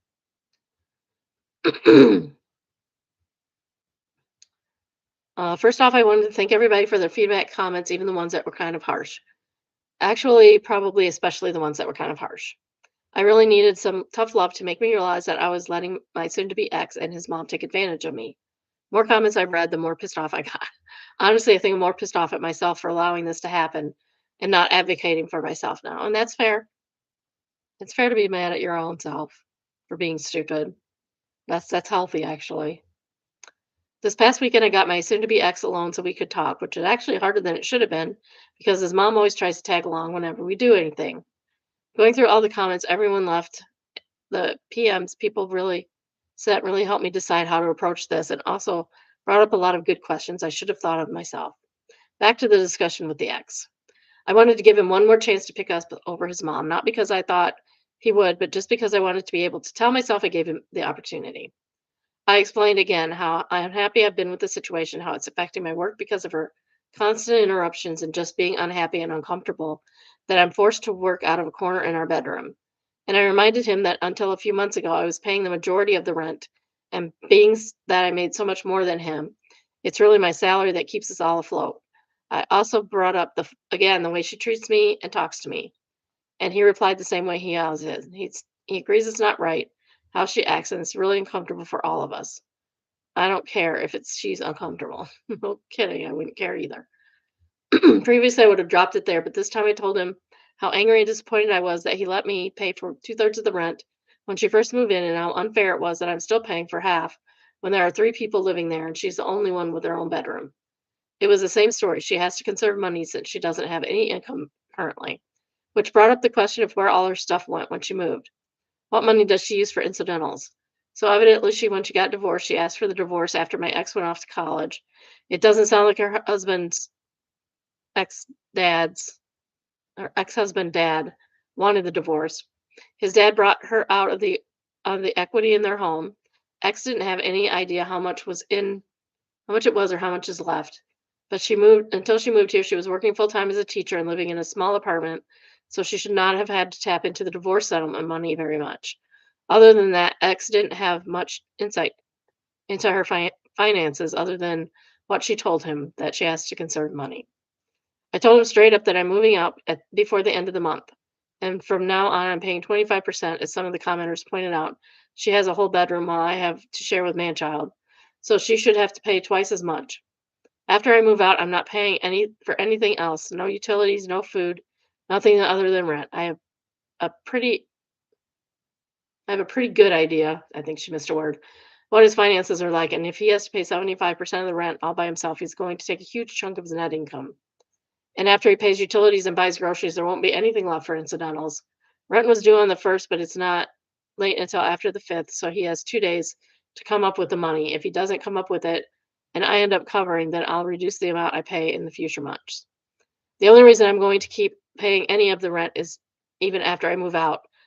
I'm still on the hook. I talked to the leasing office and they explained, since X and I signed a single rental agreement together, one contract we both signed as opposed to two contracts we signed individually, we are both responsible for the rent. They don't care who actually pays as long as it gets paid.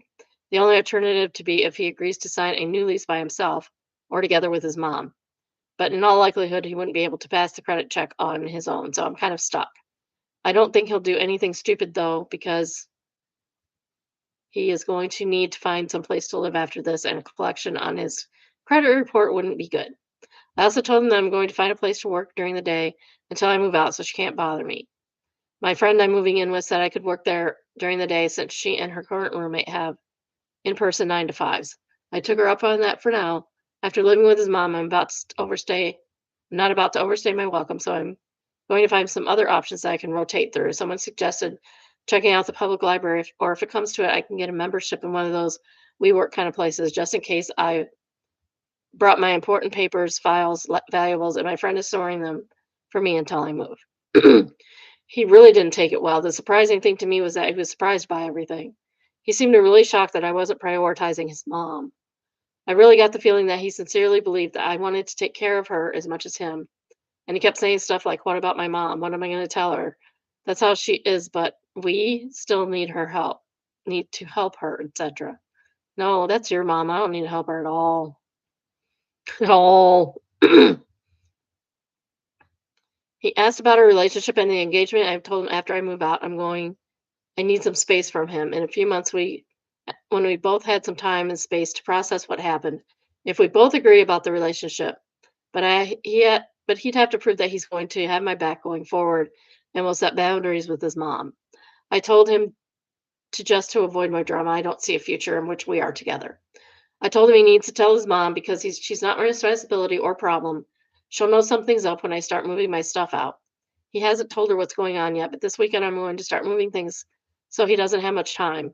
My friend's current roommate starts a new job in another state on the 3rd, so in reality, I can probably move in 2 or 3 weeks, just depending on when she actually leaves. I don't expect him to do anything bad other than sulk and complain, but if he does something stupid or doesn't pay as part of the rent, the aces up my sleeve is I'll tell the leasing office his mom moved in, which is prohibited on the lease. Honestly, getting evicted would solve a lot of my problems right now, so it's a pretty valid threat, I think. Now that I mentally and emotionally separated myself from him and his mom, I'm looking forward to her reaction when he tells her what's going on. If it gets too ugly, I'll find a cheap Airbnb or hotel or something. I've had some friends, including the one I'm moving in with, offer to let me couch surf for a few weeks, but I just can't do that to someone else. So that's it. I'm leaving. I really don't care how that affects him. And I think it sounds like she can probably afford the Airbnb or hotel or whatever she needs. Some of OP's commenter. Notify your landlord in writing that you are moving out and to take you off the lease after June 1st. You wouldn't want to do any, nothing and actually trigger an automatic renewal. OOP, I already did that. I did that before I went to talk to the front office and confirm that they received while I was down there. That's good. Commenter, stick to your plan. You're almost free. Do not be pulled back into this toxic situation. Don't forget that the two of them are still lying to you. You pay one third and he'll figure out the rest. Your mother has money to pay her part. The mother has money to pay her part. Don't be fooled. OOP, nope, I'm paying 25%. She has a whole bedroom to herself, and well, I have to share, so she should pay more. I wish I had more of a backbone when this whole fiasco started. um,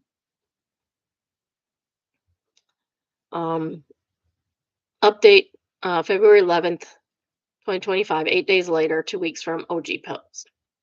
Title update. Um, I moved out. Hi, everybody. I've been getting a lot of requests for an update, so I wanted to let everyone know how it went down when his ex's mom found out about me not covering all the rent and moving out. Last week, I started working out in my friend's apartment, the one I'm moving in with, so I didn't see ex's mom on Monday. Tuesday around lunch, she sent me a text asking her where I was. I told her I was working, I'd be home late tonight. She replied that ex told her I wasn't going to be contributing as much, so she had to loan him money for the rent. That wasn't a surprise to me, for I just replied with the thumbs up emoji. I had plans with my friend and her roommate, who I'm also friends with, to go out to dinner and get some drinks. So by the time I got home, it was after midnight and ex's mom was already asleep. Fun started on Wednesday morning. I was getting ready to go to work at my friend's place when ex's mom stopped me and said she needed to discuss my financial situation. When she went on a whole tirade about her having to cover my part of the rent, making me making foolish choices by going out to dinner when I couldn't even pay rent. I was irresponsible with money and inconsiderate of the impact I had on others, blah, blah, blah. Oh my. She went on to say that if she was going to have to pay my share of the rent, that she expected me to do a better job of keeping on top of chores and helping keep the apartment clean and organized. That should be your job, ma'am. You're living there rent free. You should be doing everything. Everything. All the chores, cooking, cleaning, changing the baby's diaper, whatever. There's no baby. I told her I was moving out since obviously soon to be ex hadn't told her. She seemed, I don't know, pleased with herself. All she had to say was maybe that's for the best. When I got home that night, right off the bat, she wanted to talk. She said instead of me moving out, we could get a bigger apartment and she'd be willing to help by paying the difference between a two-bedroom and a three-bedroom. When we could go back to the arrangement X and I had before, me paying two-thirds of the balance and him paying one-third. Honestly, when she was saying this, I think my brain vapor locked. She was making it sound like she was doing us a paper offering to pay the increase in the rent. Apparently, this man child who tells his mom literally every single thing about our lives and relationship hadn't bothered to tell his mom how much I was actually contributing. It seems like once she discovered the ex wasn't paying for everything like she thought, she wasn't as excited about me moving out. Shocker. I tried to be polite and I told her I was giving notice. I'd already given notice to our apartment complex and I was moving out at the end of the month and I already committed to moving in with my friend. She kept pushing the issue and said if she was willing to pay the difference, I should stay because that would be the best for everyone. No, and it's not the best for OP, especially when you're interrupting her when she has a meeting. And why does she lock the bedroom door? But then I was getting annoyed and I told her that because of the way she'd been acting and treating me, I had no interest in living with her anymore. That's when the best line of this whole dumpster fire came out of her mouth. She said she was worried I was taking advantage of her son and that we had told her about our financial arrangement. She would have been more understanding of why I wasn't keeping up with the apartment. I told her maybe a good lesson from this was to try to be nice to everyone in the future and not just the people you think can help you. I asked her why she didn't help out more since she wasn't doing anything productive all day. Good OP. She did not like either one of those comments and got pretty hostile with both of us yelling at each other. And to be fair, we both said some pretty awful things to one another. Finally, I told her I was going to inform the rental office that she had been living there contrary to the lease agreement because getting evicted would be worth it to see her living on the street. I grabbed my laptop and went to my friends. I didn't even bother packing an overnight bag. The next afternoon, Thursday, she ex texted me and said he had added his mom to the lease effective the first of the month, and that she and his dad, I have no idea how that poor man got roped into this, would pay half the rent and X would pay the other half. I confirmed with the property manager that I was off the lease and didn't have any further obligation. I got an email, so I have a record. Good. Very good. I put disconnect orders in for the utilities under my name and told them to call and set up accounts under his name. I'm going to lose the damage deposit, which goes to whoever is living there when the lease ends. But it's a small price to pay to be free. On the way home, I stopped and got a bunch of boxes to pack my stuff up. She was pretty hostile to me when I got home, and when she saw how much I was taking, it got worse. I ended up taking Friday off to finish packing, and on Saturday, I got some friends to help move my stuff to my new place. I'm going to pay for my friends for some rent for the next 2 weeks until the one move out. That's exactly what it says. I'm not changing it. They didn't want me to, but I'm not going to stay in someone's house and not contribute. If nothing else, living with the ex and his mom taught me that. Last night, X and I got together and talked for the first time since Saturday. He said his mom is staying until June when the lease is up, and then she's moving back to their hometown. According to him, she just really didn't like living here, and that's why she didn't try to find a job. He then asked her how long how long a break I thought we should take. A few commenters gave me a hard time for stringing him along, so I was basically brutally honest, and I told him I could not be with someone that allowed others to treat me that the way he allowed his mom to treat me, and that I hoped he learned to stand on his own and establish some boundaries. He looked like he was going to cry and just got up and left. As far as I'm concerned, this before over and done. I'm going to call it a learning experience and be glad I found out how awful X's mom was before we got married. The thing that amazes me is the amount of damage this woman leaves in her wake and how utterly oblivious she is. She destroyed our engagement and relationship, is leaving X in a much worse financial situation, pushed her pushed back her ex-husband's retirement by I don't know how many years, since he now likely has to pay off the mortgage for or a second mortgage he had to get to pay her half of the equity. And she made my life hell for 6+ months. And she's walking away completely unscathed. According to my ex, she's going back to her hometown, picking up her old teaching job, which she can do right now because they're desperate for teachers. I I'm thinking about going to visit my parents next week and working from their house. I want to tell them how boring and undramatic they are, and I'm so grateful for that. I love them for it. Ah, nice, boring parents. Some of OOP's comments. What all was OOP's? Pretty much everything in the kitchen was mine. We moved in together. He was fresh out of grad school and didn't have much of anything. He wasn't quite as bad as Kate Bishop in Hawkeye. One plate, one fork, one spoon, but it was close. Everything in the second bedroom, my office, other than the bed and his mom's clothes, a chest of drawers, some shelves, and a small TV. The couch was his, the bed was mine. I let him buy it for me mainly because I didn't want to deal with moving it, plus some assorted small furniture and stuff. The apartment is kind of barren now, and maybe mommy will help him decorate. They're only in there for a couple months. I don't think it'd be worth decorating. Commenter.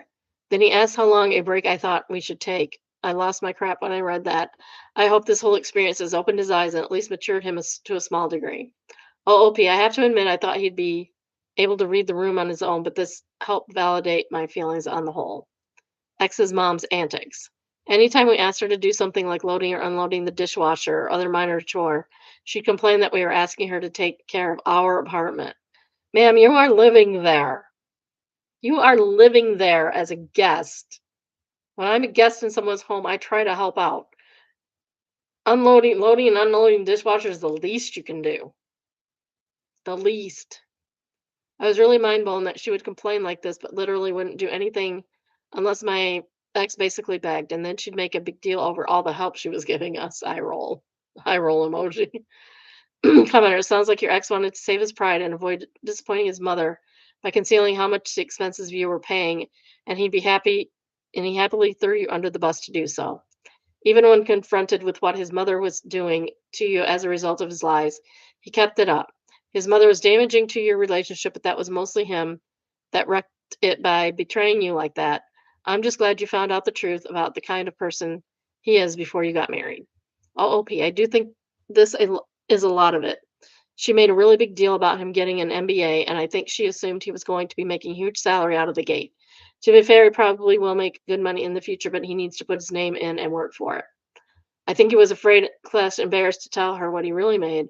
Plus, he has student loans for his MBA to pay, so he's going to have a few lean years, but we all do, so there's nothing wrong with it other than it didn't match our expectations. Commenter, I wonder what mother-in-law's game was. Probably to get her son to move back home to their hometown. Now that she's husbandless, she wants her son to step into that role, and he wouldn't do it while married and away. But now he won't be able to be married and can't afford to live away. Diabolical. OOP, I've been asking myself the same thing since I heard she's planning to move back home. Honestly, I think you've nailed it, especially when you factor in her divorcing her husband when X went to college. She told me about that before his mom moved here, and I remember thinking at the time it was kind of weird. I just figured they were one of those couples that stayed together for the kids, but now it seems so much worse. Commenter, yes, glad you got out. He needs to hear the harsh truth of not coming back to him. He did this to himself when he didn't back you up. Who wants to be with a spineless jellyfish? Honestly, I was intentionally kind of a bitch. He's complicit in torching our relationship, but I did love him. I was worried that if I wasn't blunt with him, he'd try to talk me into trying again, and I want to close that door for good. Ex's dad and all of this. From the way my ex talked, I don't think his dad wanted to get a divorce. It makes me wonder if he thinks this might be a way to convince her to go back to him. I can't imagine why he would want her, but it's the only explanation I can think of. I can't believe she complained about having to do minor chores. It's ridiculous.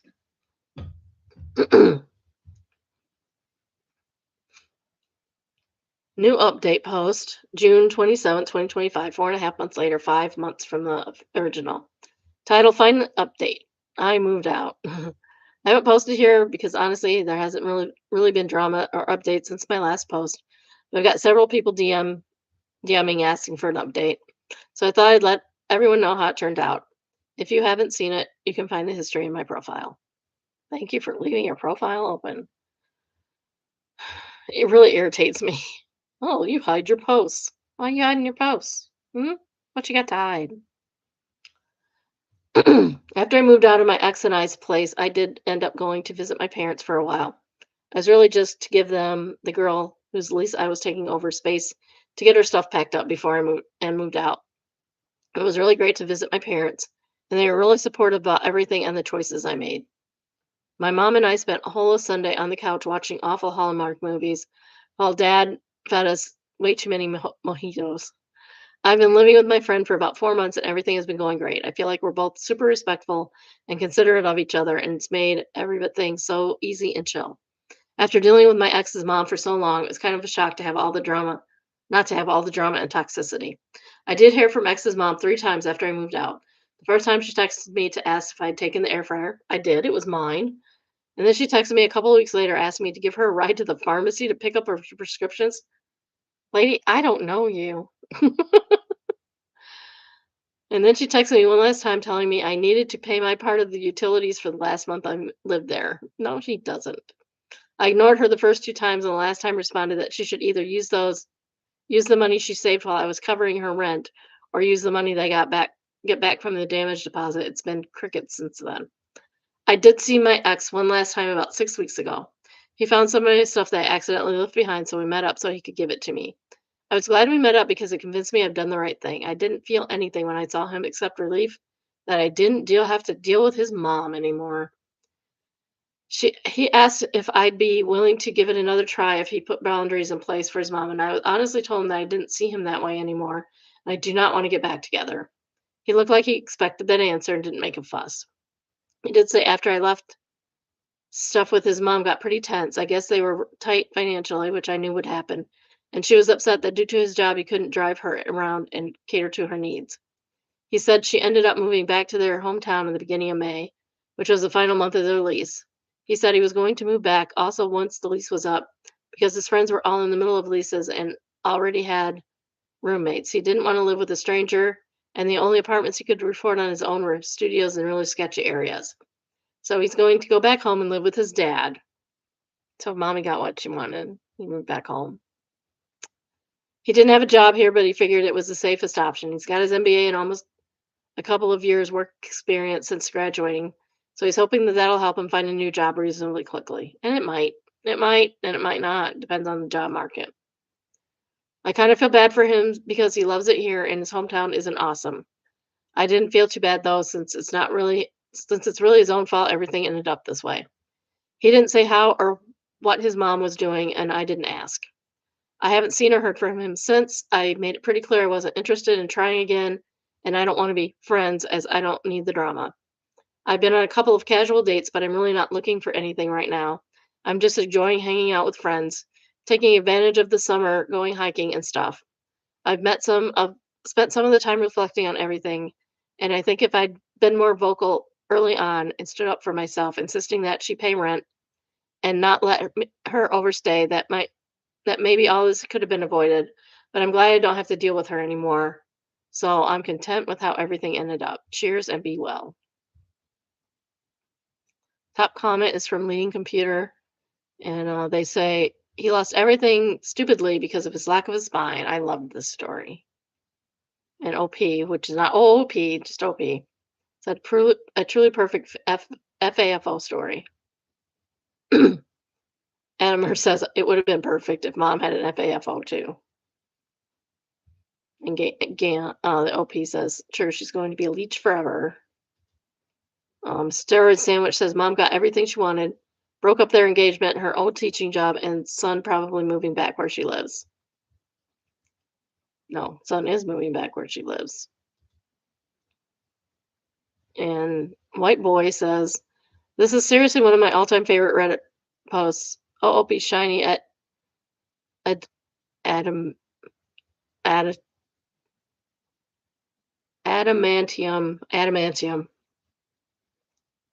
Adamantium spine is amazing, and I love how Mommy Dearest actually asked OP for money after she moved out. OP says the audacity is a sight to behold, definitely a sight to behold. That woman does have some audacity. Holy cow! This is mildly infuriating. Someone at work put a help yourself note on a pack of Tim Tams that I bought. Apparently, Tim Tams are very, very good. They're an Australian snack, and I can't wait to have one someday. And here's the Tim Tam. Why would you do that to somebody else's food? That's just rude. That's just so rude. Stop. You should put on it, mark it out and put on it. No, don't. Those are mine.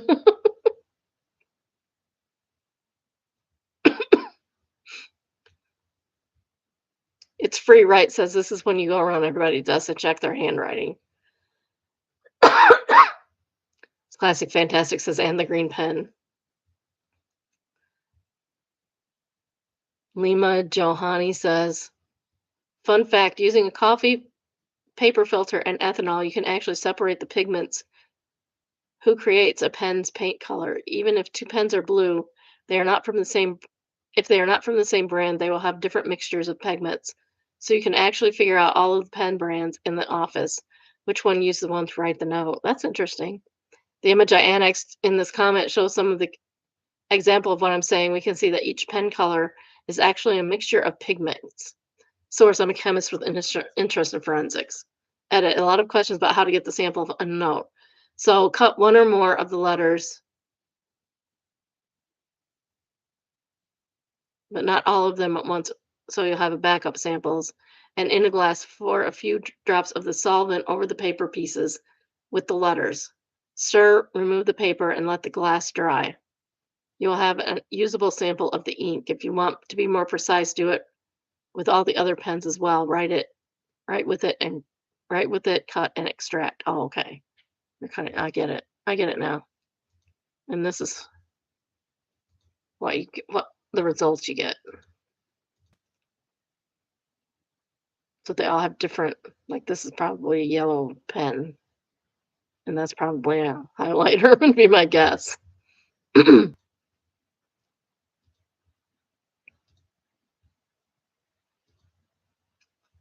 um, street street text rat says Um, answers that one with remind me to leave your Tim Tams alone. The next top rated comment is from OK Nothing.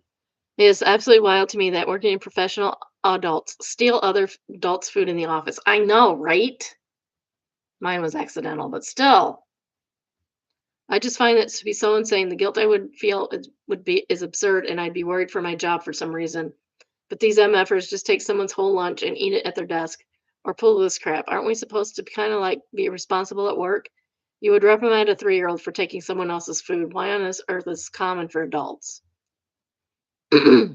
Zigzag says, my husband came home after noon absolutely raging. Turns out he'd taken leftovers from Chinese takeaway we'd had the night before. So when he took the container out of the fridge and went to open it and to heat it up, he saw half the fried rice missing and spoonfuls of chicken gone. Some feral had just eaten what they wanted out of it, popped the lid back on, and went on their way. Why? Why do you do that? Stop. Average Scraper says some of my former coworkers, he got fired for breaking something and lied about it. Used to steal my drinks out of the fridge. I caught him with a strawberry monster one day, and mine had come up missing. So I asked him, "Do you like those too? Those are my favorite. Sucks I have to go to my shift without mine because someone took it." Dude got all flustered and drove off. I've never seen him drink a monster before that day, and I'm so glad he's gone. Moderately middling says, handwriting is distinct. Zoom enhance. Dark Aquawood says, yes, look for the E, F, and S of each coworker. Mental Competition says that E is especially distinct with the middle line being longer than the others, plus the writing in all caps. Yeah.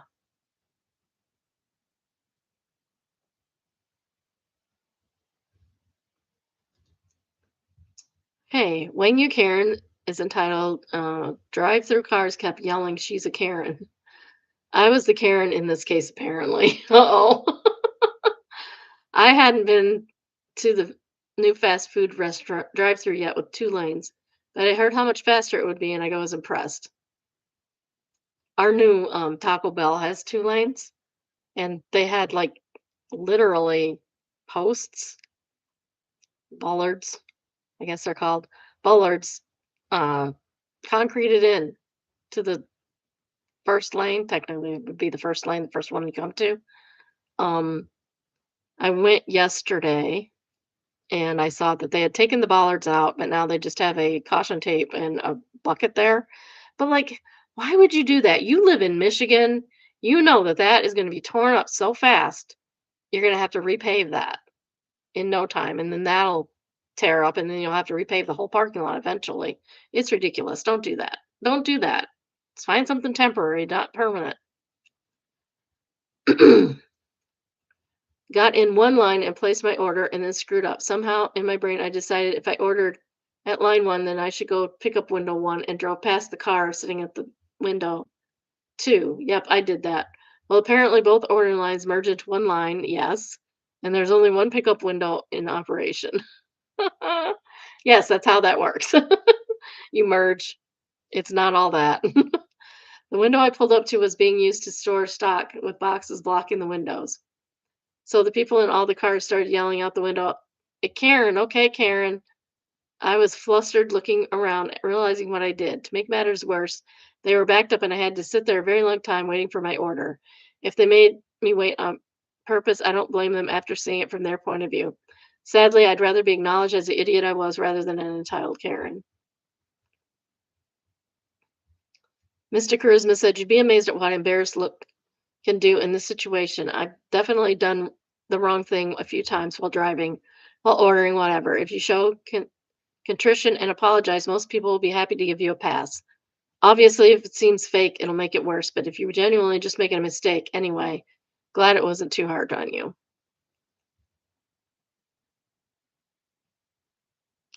Keep going onward says, I tried to yell, I'm sorry, I didn't know, etc. But I'm a 50-year-old white woman matching all the but the stereotypical hair for the Karen. They weren't hearing it at all. Oh, that's a bummer. But at least she admits she's wrong, unlike so many people. Am I overreacting? AIO for being offended by this. It starts out with I'm fine with either one. I prefer the fruit players like sorbet. All right, I gotta ask a question real quick. What's up? So you're 5'6". How much do you weigh? 104 and 109, depending on time of day. Holy cow! She eat a burger. You're skinny. Oh, I was thinking something under 100. So that's underweight. If I don't know if you know. Your weight is fine for now. Oh, I'm supposed to. I should be sharing this, right? Should be sharing. Your weight is fine for now. Do you think you'll get over 110 anytime soon? It's definitely a deal breaker for me. She's 5'6".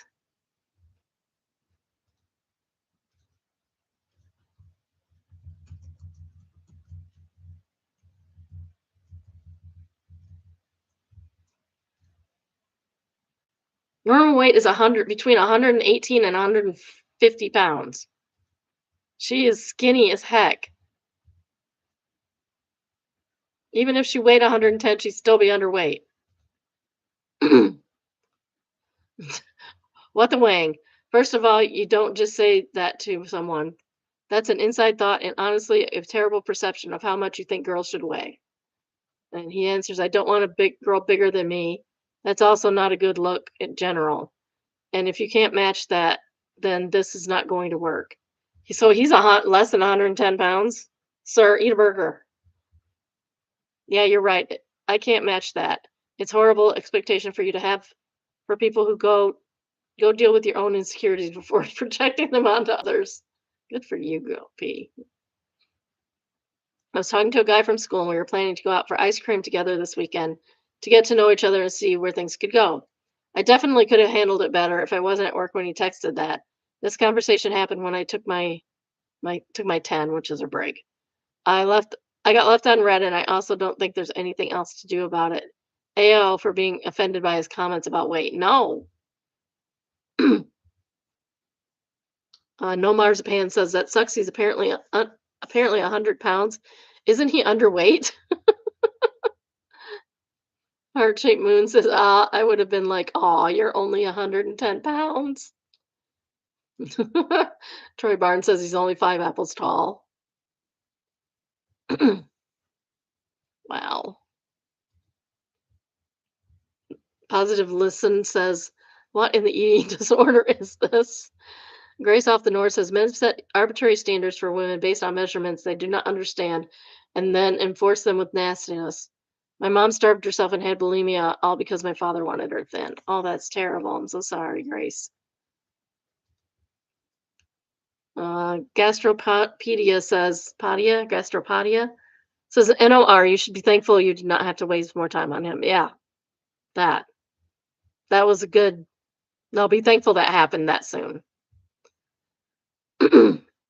Server for the server life. This is from server life. For the last time, alcohol is not gendered. Oh my goodness. I'm tired of men ordering drinks and specifying that they not come with a girly glass. Sir, you ordered a pink strawberry flavored mixed drink. There's absolutely nothing wrong with that. Your testicles are going to shrink if you're sipping on something in a martini glass. But what she wrote on the strawberry lemon drop warning, fragile masculinity will not tolerate a martini glass. Oh, my son also likes to frou-frou drinks like I do. And he does not care if they come with an umbrella or whatever. He says, give me the umbrella drink. I don't care. Because he's positive in his masculinity, I guess. Oh, gosh. Unbelievable says alcohol is non binary. They're all gender fluids.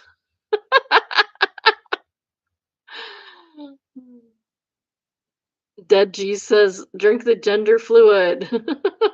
And You Should Love More says, "Gender fluid is great for beards. It helps them keep their shine."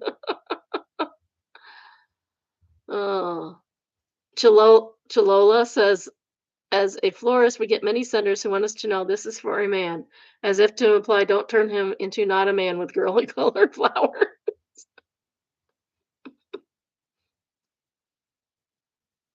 Crayola Monster says, "What the hell is a manly flower? Just leaves."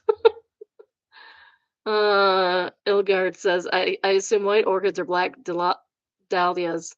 Maybe peace lilies because it's to improve air quality." Or cactus. My husband loves this cactus. We've had this cactus since before I can remember. Long time. Like first apartment, first, second apartment, like long time. And I didn't do anything with it. I thought it was dead, to be honest. I thought it was dead, but it wasn't completely black or anything, so I left it alone. My husband started watering it all of a sudden a couple of years ago, and the thing has grown like from this big to like this big in no time. It's crazy. It just wanted a little teeny tiny bit of water. The teeniest, tiniest bit of water you could ever imagine.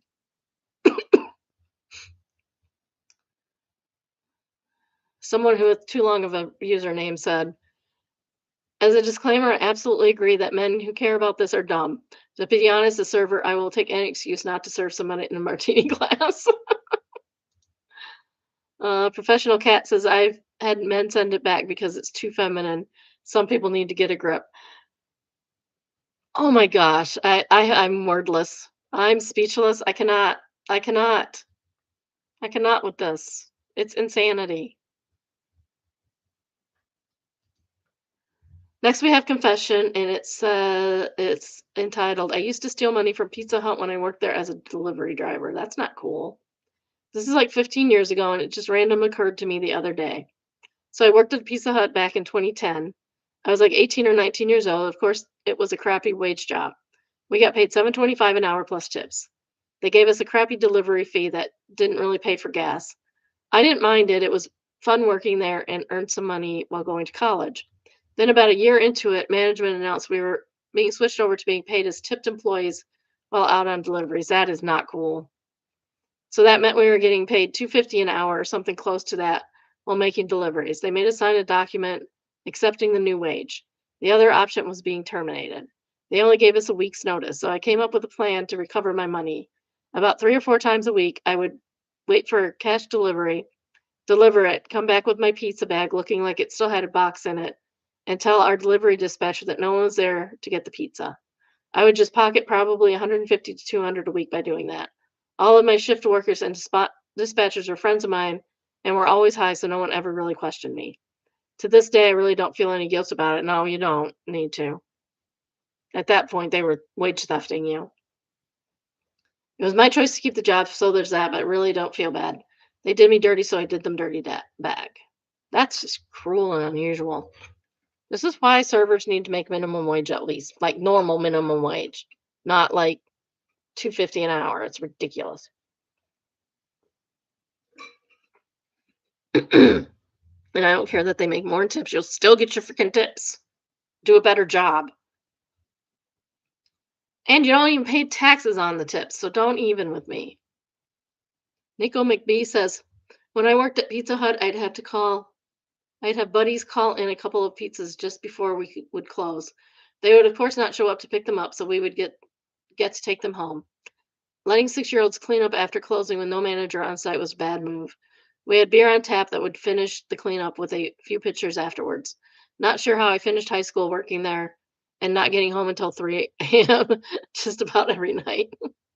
OP says, "Oh, dude, I've the greatest memories from working there. Pretty much everybody underneath the general manager were all great friends. We closed that place down, put the lobby tables in the back, and play beer pong. Of course, we'd get drunchies and keep those ovens going." Edgekey says, "Good for you. I worked for an Old Navy and I was pretty great employee, but after 2 years, I got a review and they gave me a 14-cent raise.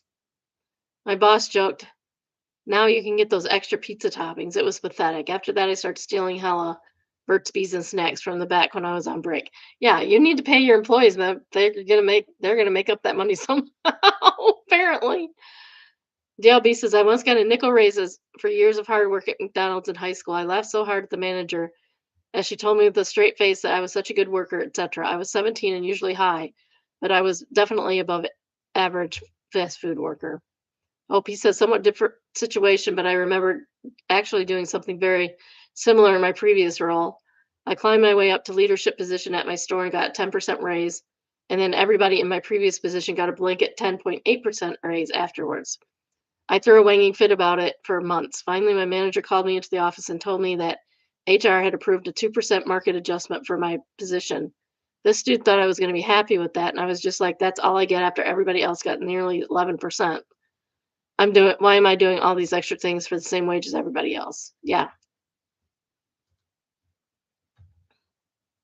Companies suck. Cowbow a boo? Cowbow bow? I don't know. Mine's way more crazy. I used to work at a Bloomingdale's and I would keep all the returns and resell them on Craigslist. I'm talking Chanel sunglasses, Michelle watches, Coach wristlets, MAC makeup, and Burberry wallets. I was able to save up all that money and buy a Mustang. This was back in 2002.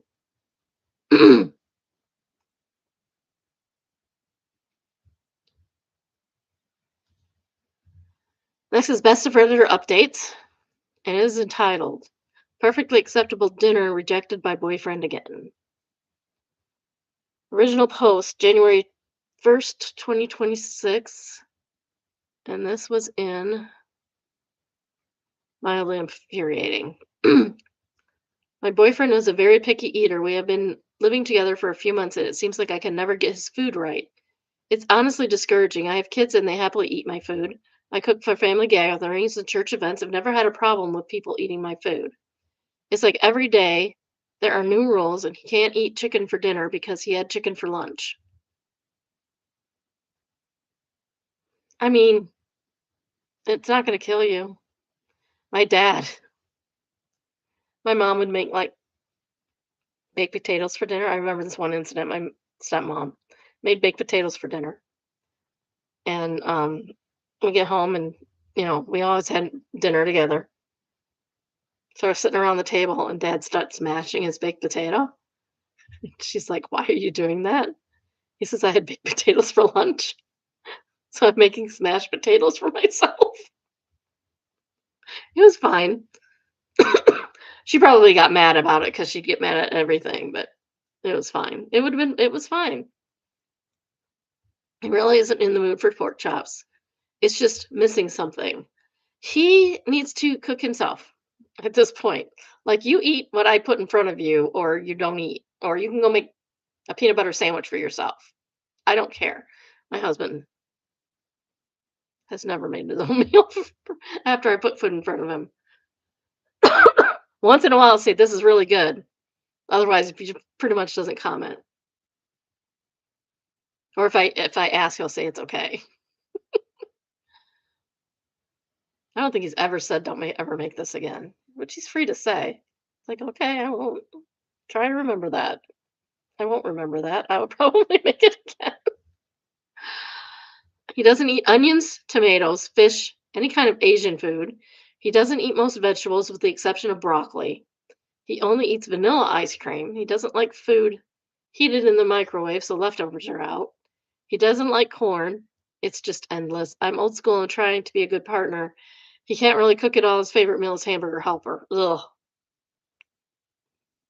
You could make him fresh hamburger helper. Um, just aggressive tutorials will teach you how to make your own hamburger helper, which is really good. I think a lot of this is how I grew up, but damn, it's frustrating. The first picture is tonight's dinner. I added more pictures and stuff I've cooked that he won't eat. He will DoorDash Jack in the Box, and he'll be apologetic, but it really sucks really bad. So I'm gonna open all of these.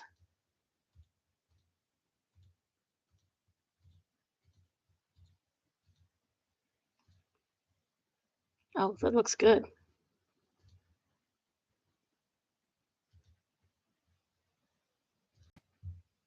So this is broccoli, baked potato, and pork chops.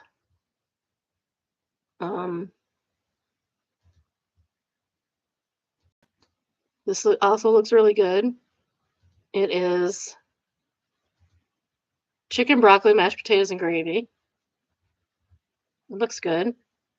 Looks like a good cook. This is a roast of some sort with meat and vegetables. Looks delicious. That's how a roast should look. It's gorgeous.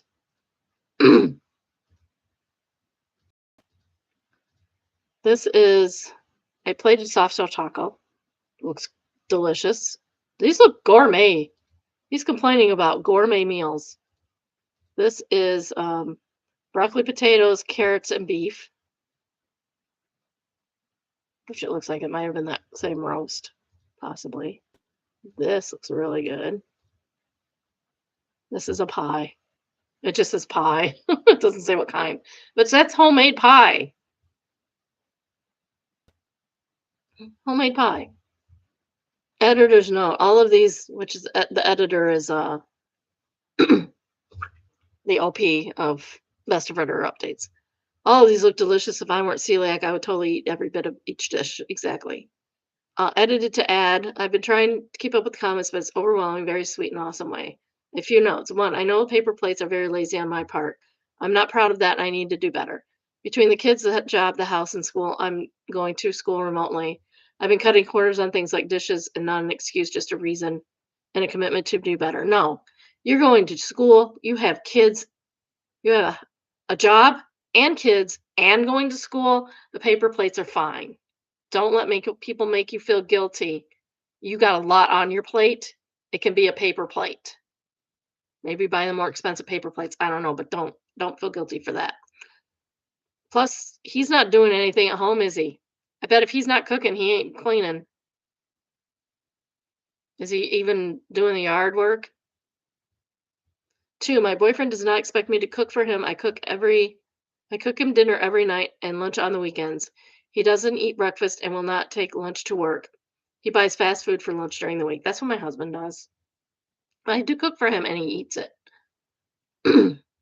Three, he has not been diagnosed with ASD or ADHD or RFID, but I don't rule out anything. Mostly, I just want to say thank you. I was not prepared for how incredibly kind, helpful, and insightful people have been. It is deeply touching and is giving me both peace and guidance for my next steps. Some of OOP's comments. Creighton says, stop cooking for him. He can cook and order what he wants. You're just wasting food otherwise. But what's with the paper plates? You can get really cheap plates at Goodwill or even at Target. It's not a money issue. It's a time issue. God. Cretin. No wonder your name's Cretin. OP, it's very bad of me. I work full time. He and I commute together to the big city. It's an hour each way. So also 2 hour commute. 2 hours commuting, a full time job, kids, house, school. Paper plates are fine. Also, I'm going to school remotely too, between that and the kids and the housekeeping. But those are excuses. I know. No, they're not. Those are reasons. I'm just trying to stay afloat most days. First picture. The first picture is boneless pork chops. It's the first time I made them pork chops, and we had a conversation when I was meal planning where he said he would be open to pork chops. I did a rub with seasoning salt and then dredged them in seasoned flour, pan fried them with oil and butter. The children enjoyed them very much. He wouldn't try them. So he's not open to pork chops. Why did he lie to you? Trick Invite says, does he expect you to make meals for him? And OP downvoted. Definitely yes. I don't really mind at all. I just get frustrated because his food preferences are very narrow. And so I often end up cooking a separate meal just for him because I don't think it's good for the kids to eat the same four things all the time. She's right about that, but she also shouldn't be cooking a different meal for him. We had a rule in our house. I always made sure there was something on the plate that people would like. So if he likes, what'd she say he liked? I can't even remember.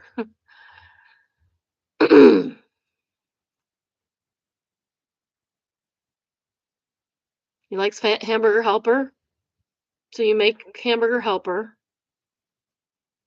You get an air fryer to heat the food up again, and just have him eat have air fried hamburger helper, leftover air fried hamburger helper. There are other ways to heat up food other than the microwave. Just saying. That's not a done deal. Sophie the Adventurer says, "This is the same boyfriend who has wildly different political views to you. Maybe time to drop him to the curb." Editors knows that reference is here. I didn't include it in the text because it wasn't quite relevant to your post, but you can read it at the link. I gotta read this one. It's not very long. AITA for being appalled at my boyfriend's political views. Boyfriend and I have been together for a year and some change. I love him and he loves me too.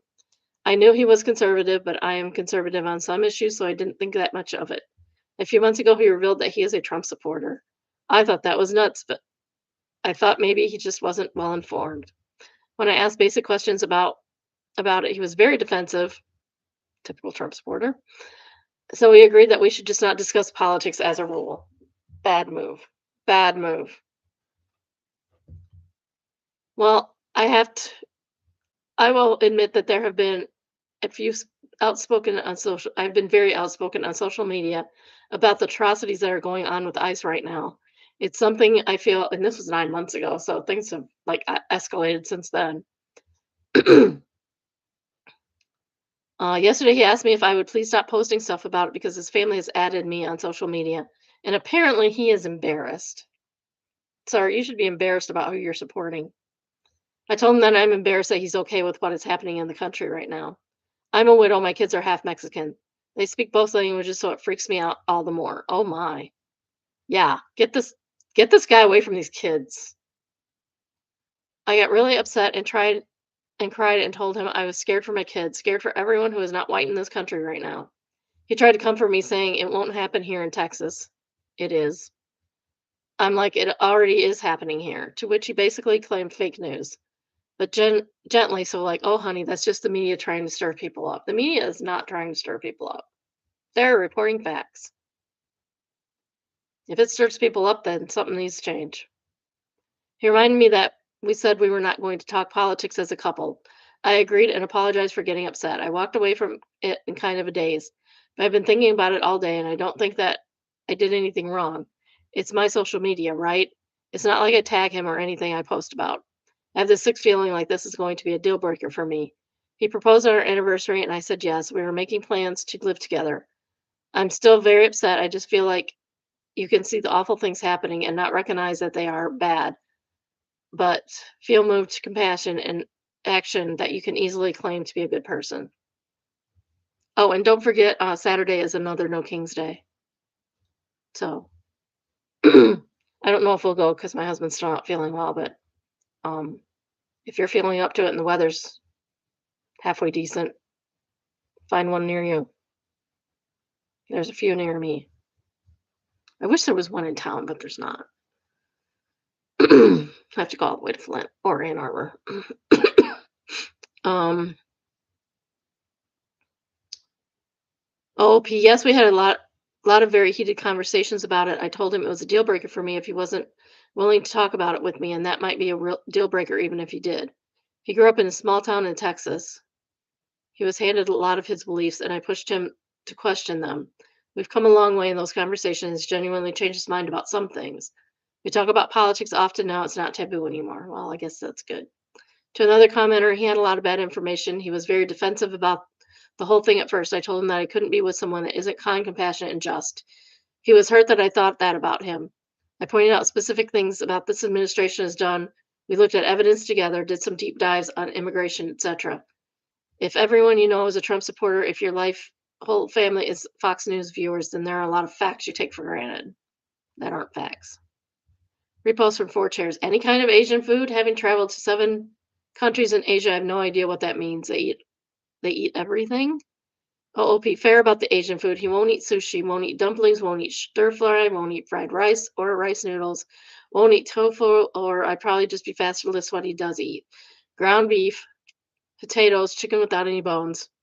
That's my husband. Rice to a degree. Cheese, chili, pickles, sausage, green beans, only Italian cut and only out of a can. Ugh. I mean, I don't mind them out of a can, but not all the time. Canned stew, fast food hamburgers with no vegetables on them, fast food tacos with only meat and cheese on them, vanilla ice cream and beef jerky.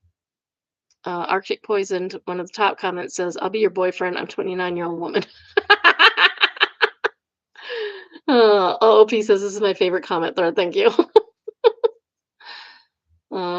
Thomas and Anna says, I say this with love, OP, but this relationship sounds exhausting. You are working very hard with your job, giving your children delicious meals, making informed decisions on what news you consume in this crazy world. You sound like a lovely human being, and I'll ask something that was once asked to me. Does this man make your life better? No, I'm not asking if you love him, but does he improve your well-being, happiness, etc., like you do for him? What is he bringing to your life? OOP downvoted said I had to read this a few times and sit with it. He listens to me. He reminds me to take my medicine. He drives me, and I'm such a nervous driver. He cares when I cry. He makes me laugh. If I'm truthful, it hasn't been good for my health. I do too much and neglect my health. But don't women do that? No. Don't we burn brightly for the people we love and always at a cost, doesn't it? Isn't it always like that? No. No, it's not, and it shouldn't be. It shouldn't be. He should be filling you up as much as you are filling him up. And I don't mean food-wise. To a longer comment, hi, that was very hard to read. I'm a real person, and this is merely my life. I didn't mean for things to get this deep in this post, but they have, and I can't unring that bell now. Finding a therapist sounds like a doable step. I just want a normal, stable, safe, predictable life. I don't think she wants no drama. Don't blame her. No drama is great. I don't think I've ever had that, and it's looking at this point like it's not it either. I try really, really hard to be a good mom and a good person. I talked to a therapist. Thank you. Mini update, January 3rd. I think things are changing. Just me posting the post was a sign to myself that I'm not happy with the status quo. I'm generally a pretty patient person, but like last night, made him chili dogs and fries because that is something he will consistently eat. And I was cooking something for the kids that I knew he wouldn't eat. And then when I took it to him, he says, "You're not going to believe this, but I had chili dogs for lunch." And I blurted out, "I don't care." We're both shocked, and I think I went back to the kitchen. Mini update, January 4th, 2026. Well, this is just a couple months ago. The next day from 3 days from OG post. This was tough, and I thank you for it. This post is just me venting from my kitchen to the void, but turned into something very different. Apparently, there are a lot of things that I thought or I think are normal that maybe are not normal at all. I made a decision to start therapy. Good. So glad to hear that. So glad. It's fully covered through my job, and I think it's going to be helpful to have a sane adult that I can talk to about it. I know it might not be the big step people would like me to take, but I just don't trust myself right now to be making big decisions, and that's fair. That's fine. Seeing a therapist, great first step. Anyway, I just wanted to say thank you and let you know that I did read your comment and it did help me. Mini update, January 6th, 2026. 2 days later. Thank you. This was very thoughtfully written. I'm still trying to sort out what to do. I want to make the right decision with a cool head. I think it's leaning very much in that direction. Tonight I set his place in front of him and he looked at it for a minute, got up and took it back to the kitchen. He came back with 2 steps and I said, "Not good?" And he said, "No." And I didn't offer to make him anything else. Didn't ask him what was wrong with it. I just said, "Oh, okay," and shrugged and went back to my dinner. That shook him up, I think, because he's not used to me being nonchalant about it. So I feel like something has changed. My mindset is changing. Good. Good. I'm grateful for the encouragement and all the good advice. I'm going to read up the comments and replying when I get breaks. It might be pathetic, but I don't really have any grown-up friends to talk to. You need to set a rule in your house that everybody needs to take a bite. Everybody needs to take a bite, everything on their plate. If they don't like it, that's fine. They can go make something else, but you got to take a bite of everything to see if your taste buds have changed, because that happens a lot. You can also get used to things. Update post January 31st. 1 month from OG post. Title, "He's not going to eat these pork chops." Image of more yummy food. Is this the same pork chops? No, different pork chops. Okay. This is what she made him, which looks delicious. I don't even look like pork chops. They look like chicken. I would eat that. I'll eat that, OP. You want to cook for me? Because I'm usually the cooker. About a month ago, I made a post here about how my boyfriend didn't want to eat the pork chops I cooked for dinner. Well, tonight I made pork chops again, and he's not going to eat these either because we broke up and he moved out.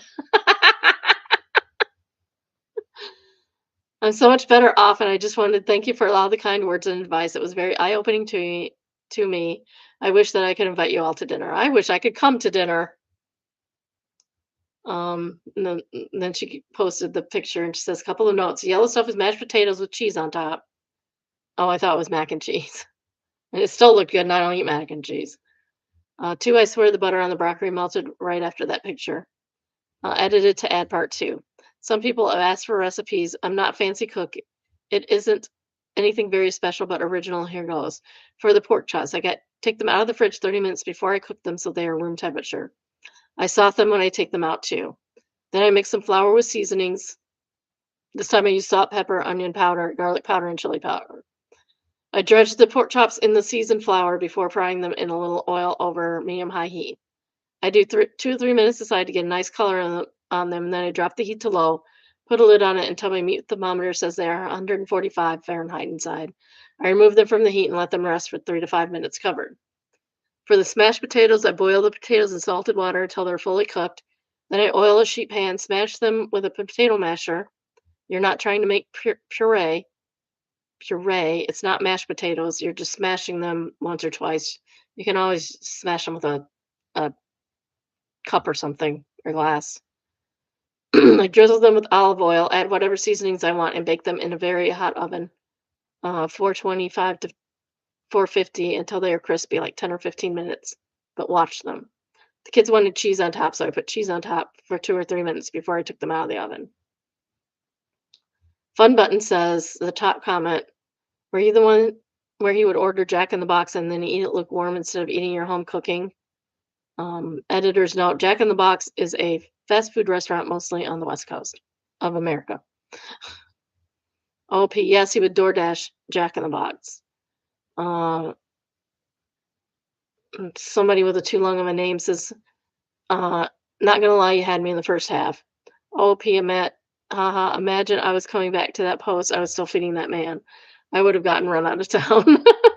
Epic Nerd Hype says, does your boyfriend know all of Reddit just tests him? Your last post got over 100,000 votes. And OP says, I've heard through mutual friends that he has seen the original post about it. Ooh. OOP adds, wasn't just the pork chops. He was critical about everything. I spent a lot of time and my energy trying to make an unhappy man happy.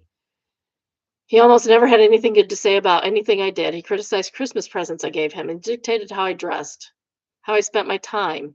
He'd play video games all weekend while I cleaned the house. If I wanted to take a nap on Saturday afternoon, he'd ask me why I was being lazy. Nothing was ever good enough. There was a lot going on. I just let it get worse and worse. I didn't really talk to anyone in my offline life about my relationship, so the Reddit post was really the first time that I told anyone anything about what was happening. It was eye-opening for me, and I'm grateful. OOP clarifies, I broke up with him. It wasn't right after my last post, but after my last post, I made an appointment with a therapist. During my second appointment, I just blurted out that I was really unhappy and told the lady everything. Cried a bunch, slept on it, broke up with him the next day. He moved in with his brother that weekend. Keyholes is a top-rated comment. It quotes, cried a bunch, slept on it, broke up with him the next day. And the answer, I love a happy ending. Pray for Mojo says, this OOP is a happy ending in a lot of ways, actually. I did a deep dive on her when I first saw these quotes on my TL, and she's had a pretty tough life that she's turned around in a major way. She spent several years in high security federal prison for poverty-related drug crime, got herself an education, helped her fellow inmates to write motions for compassionate release, and it was successful a few times. Got out, completed probation. ETA, she might actually still be on probation. I can't actually remember Now if that part is over yet, but she's doing great. Worked hard towards a good career and is now able to support her kids and her mom, who look after her kids when she was incarcerated. There is a lot more to it than that, but she did really interesting AMA about her prison time and just seems like an all around good person. I wish her all the best in life, and I'm glad she kicked this bum of a boyfriend to the curb. Dr. Cat PhD says that is so good to hear. I think I audibly heard my my heart audibly clap when she says, "Aren't I supposed to be burning myself up for my partner?" I hope she continues to thrive and finds a person who support her uh, instead of some dingus who drags her down. Yeah, I'm glad, so glad she went to counseling because that was some fast counseling. That was some fast therapy. Girl did good. She should have been in counsel in therapy as soon as she got out of prison. She should have. That should be like a requirement almost. See your you see your probation officer and your counselor here. Ask Mr. Science says, quotes, if I'm truthful, I do too much and neglect my health, but I don't women do that. Don't we burn brightly for the people we love? It always has a cost, doesn't it? Isn't it always like that? And the answer, no, girl, do not be like that. I'm so glad OOP listened to the commenters. I found a therapist and dumped the abusive, controlling asshat. Sugar can kiss my butt says, that comment is truly so sad. Like, who convinced you that we have to sacrifice personal happiness just because of gender? So awful how prevalent that school of thought is. It is. It's misogyny and it's been ingrained in our culture and it needs to stop. We can change our culture. It's okay. Ten-toed Tuba says Reddit for the win.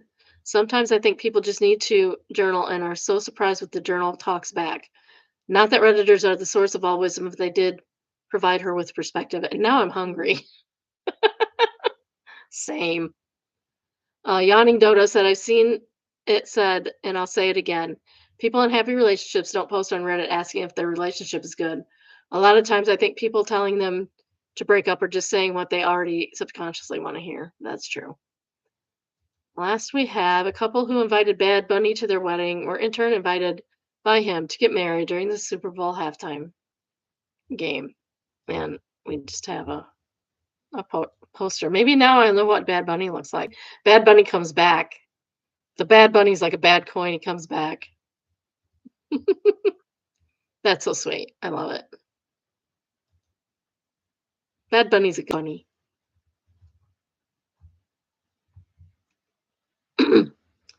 Real Canadian Greg in his top comment says, "Couple, Bad Bunny, can you come to our wedding and sing?"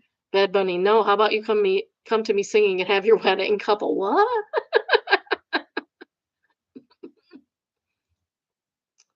The second duck says, so that's why the couple cutting the cake looked so genuinely and sincerely thrilled. Yeah, because they were. Um, Chianku says, imagine getting married at the Super Bowl during Bad Bunny's halftime show, and your admittedly short reception guests include Lady Gaga and Bad Bunny. And Pedro Pascal was one of the dancing guests.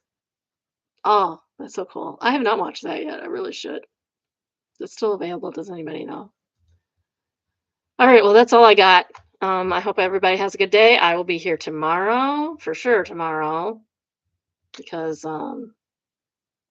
man's going out of town, hopefully for the last time to Kazoo to finish up the house. So I am hoping. I'm hoping that it's the last time he has to do that. Then it'll probably be the last time he goes out of town until June. So I will see you all tomorrow. Have a lovely day. If you find anything on Reddit that's interesting, send it to me. I'm serious. Have a good day. I love you all. Bye. Bye, biddies. Love you. Bye.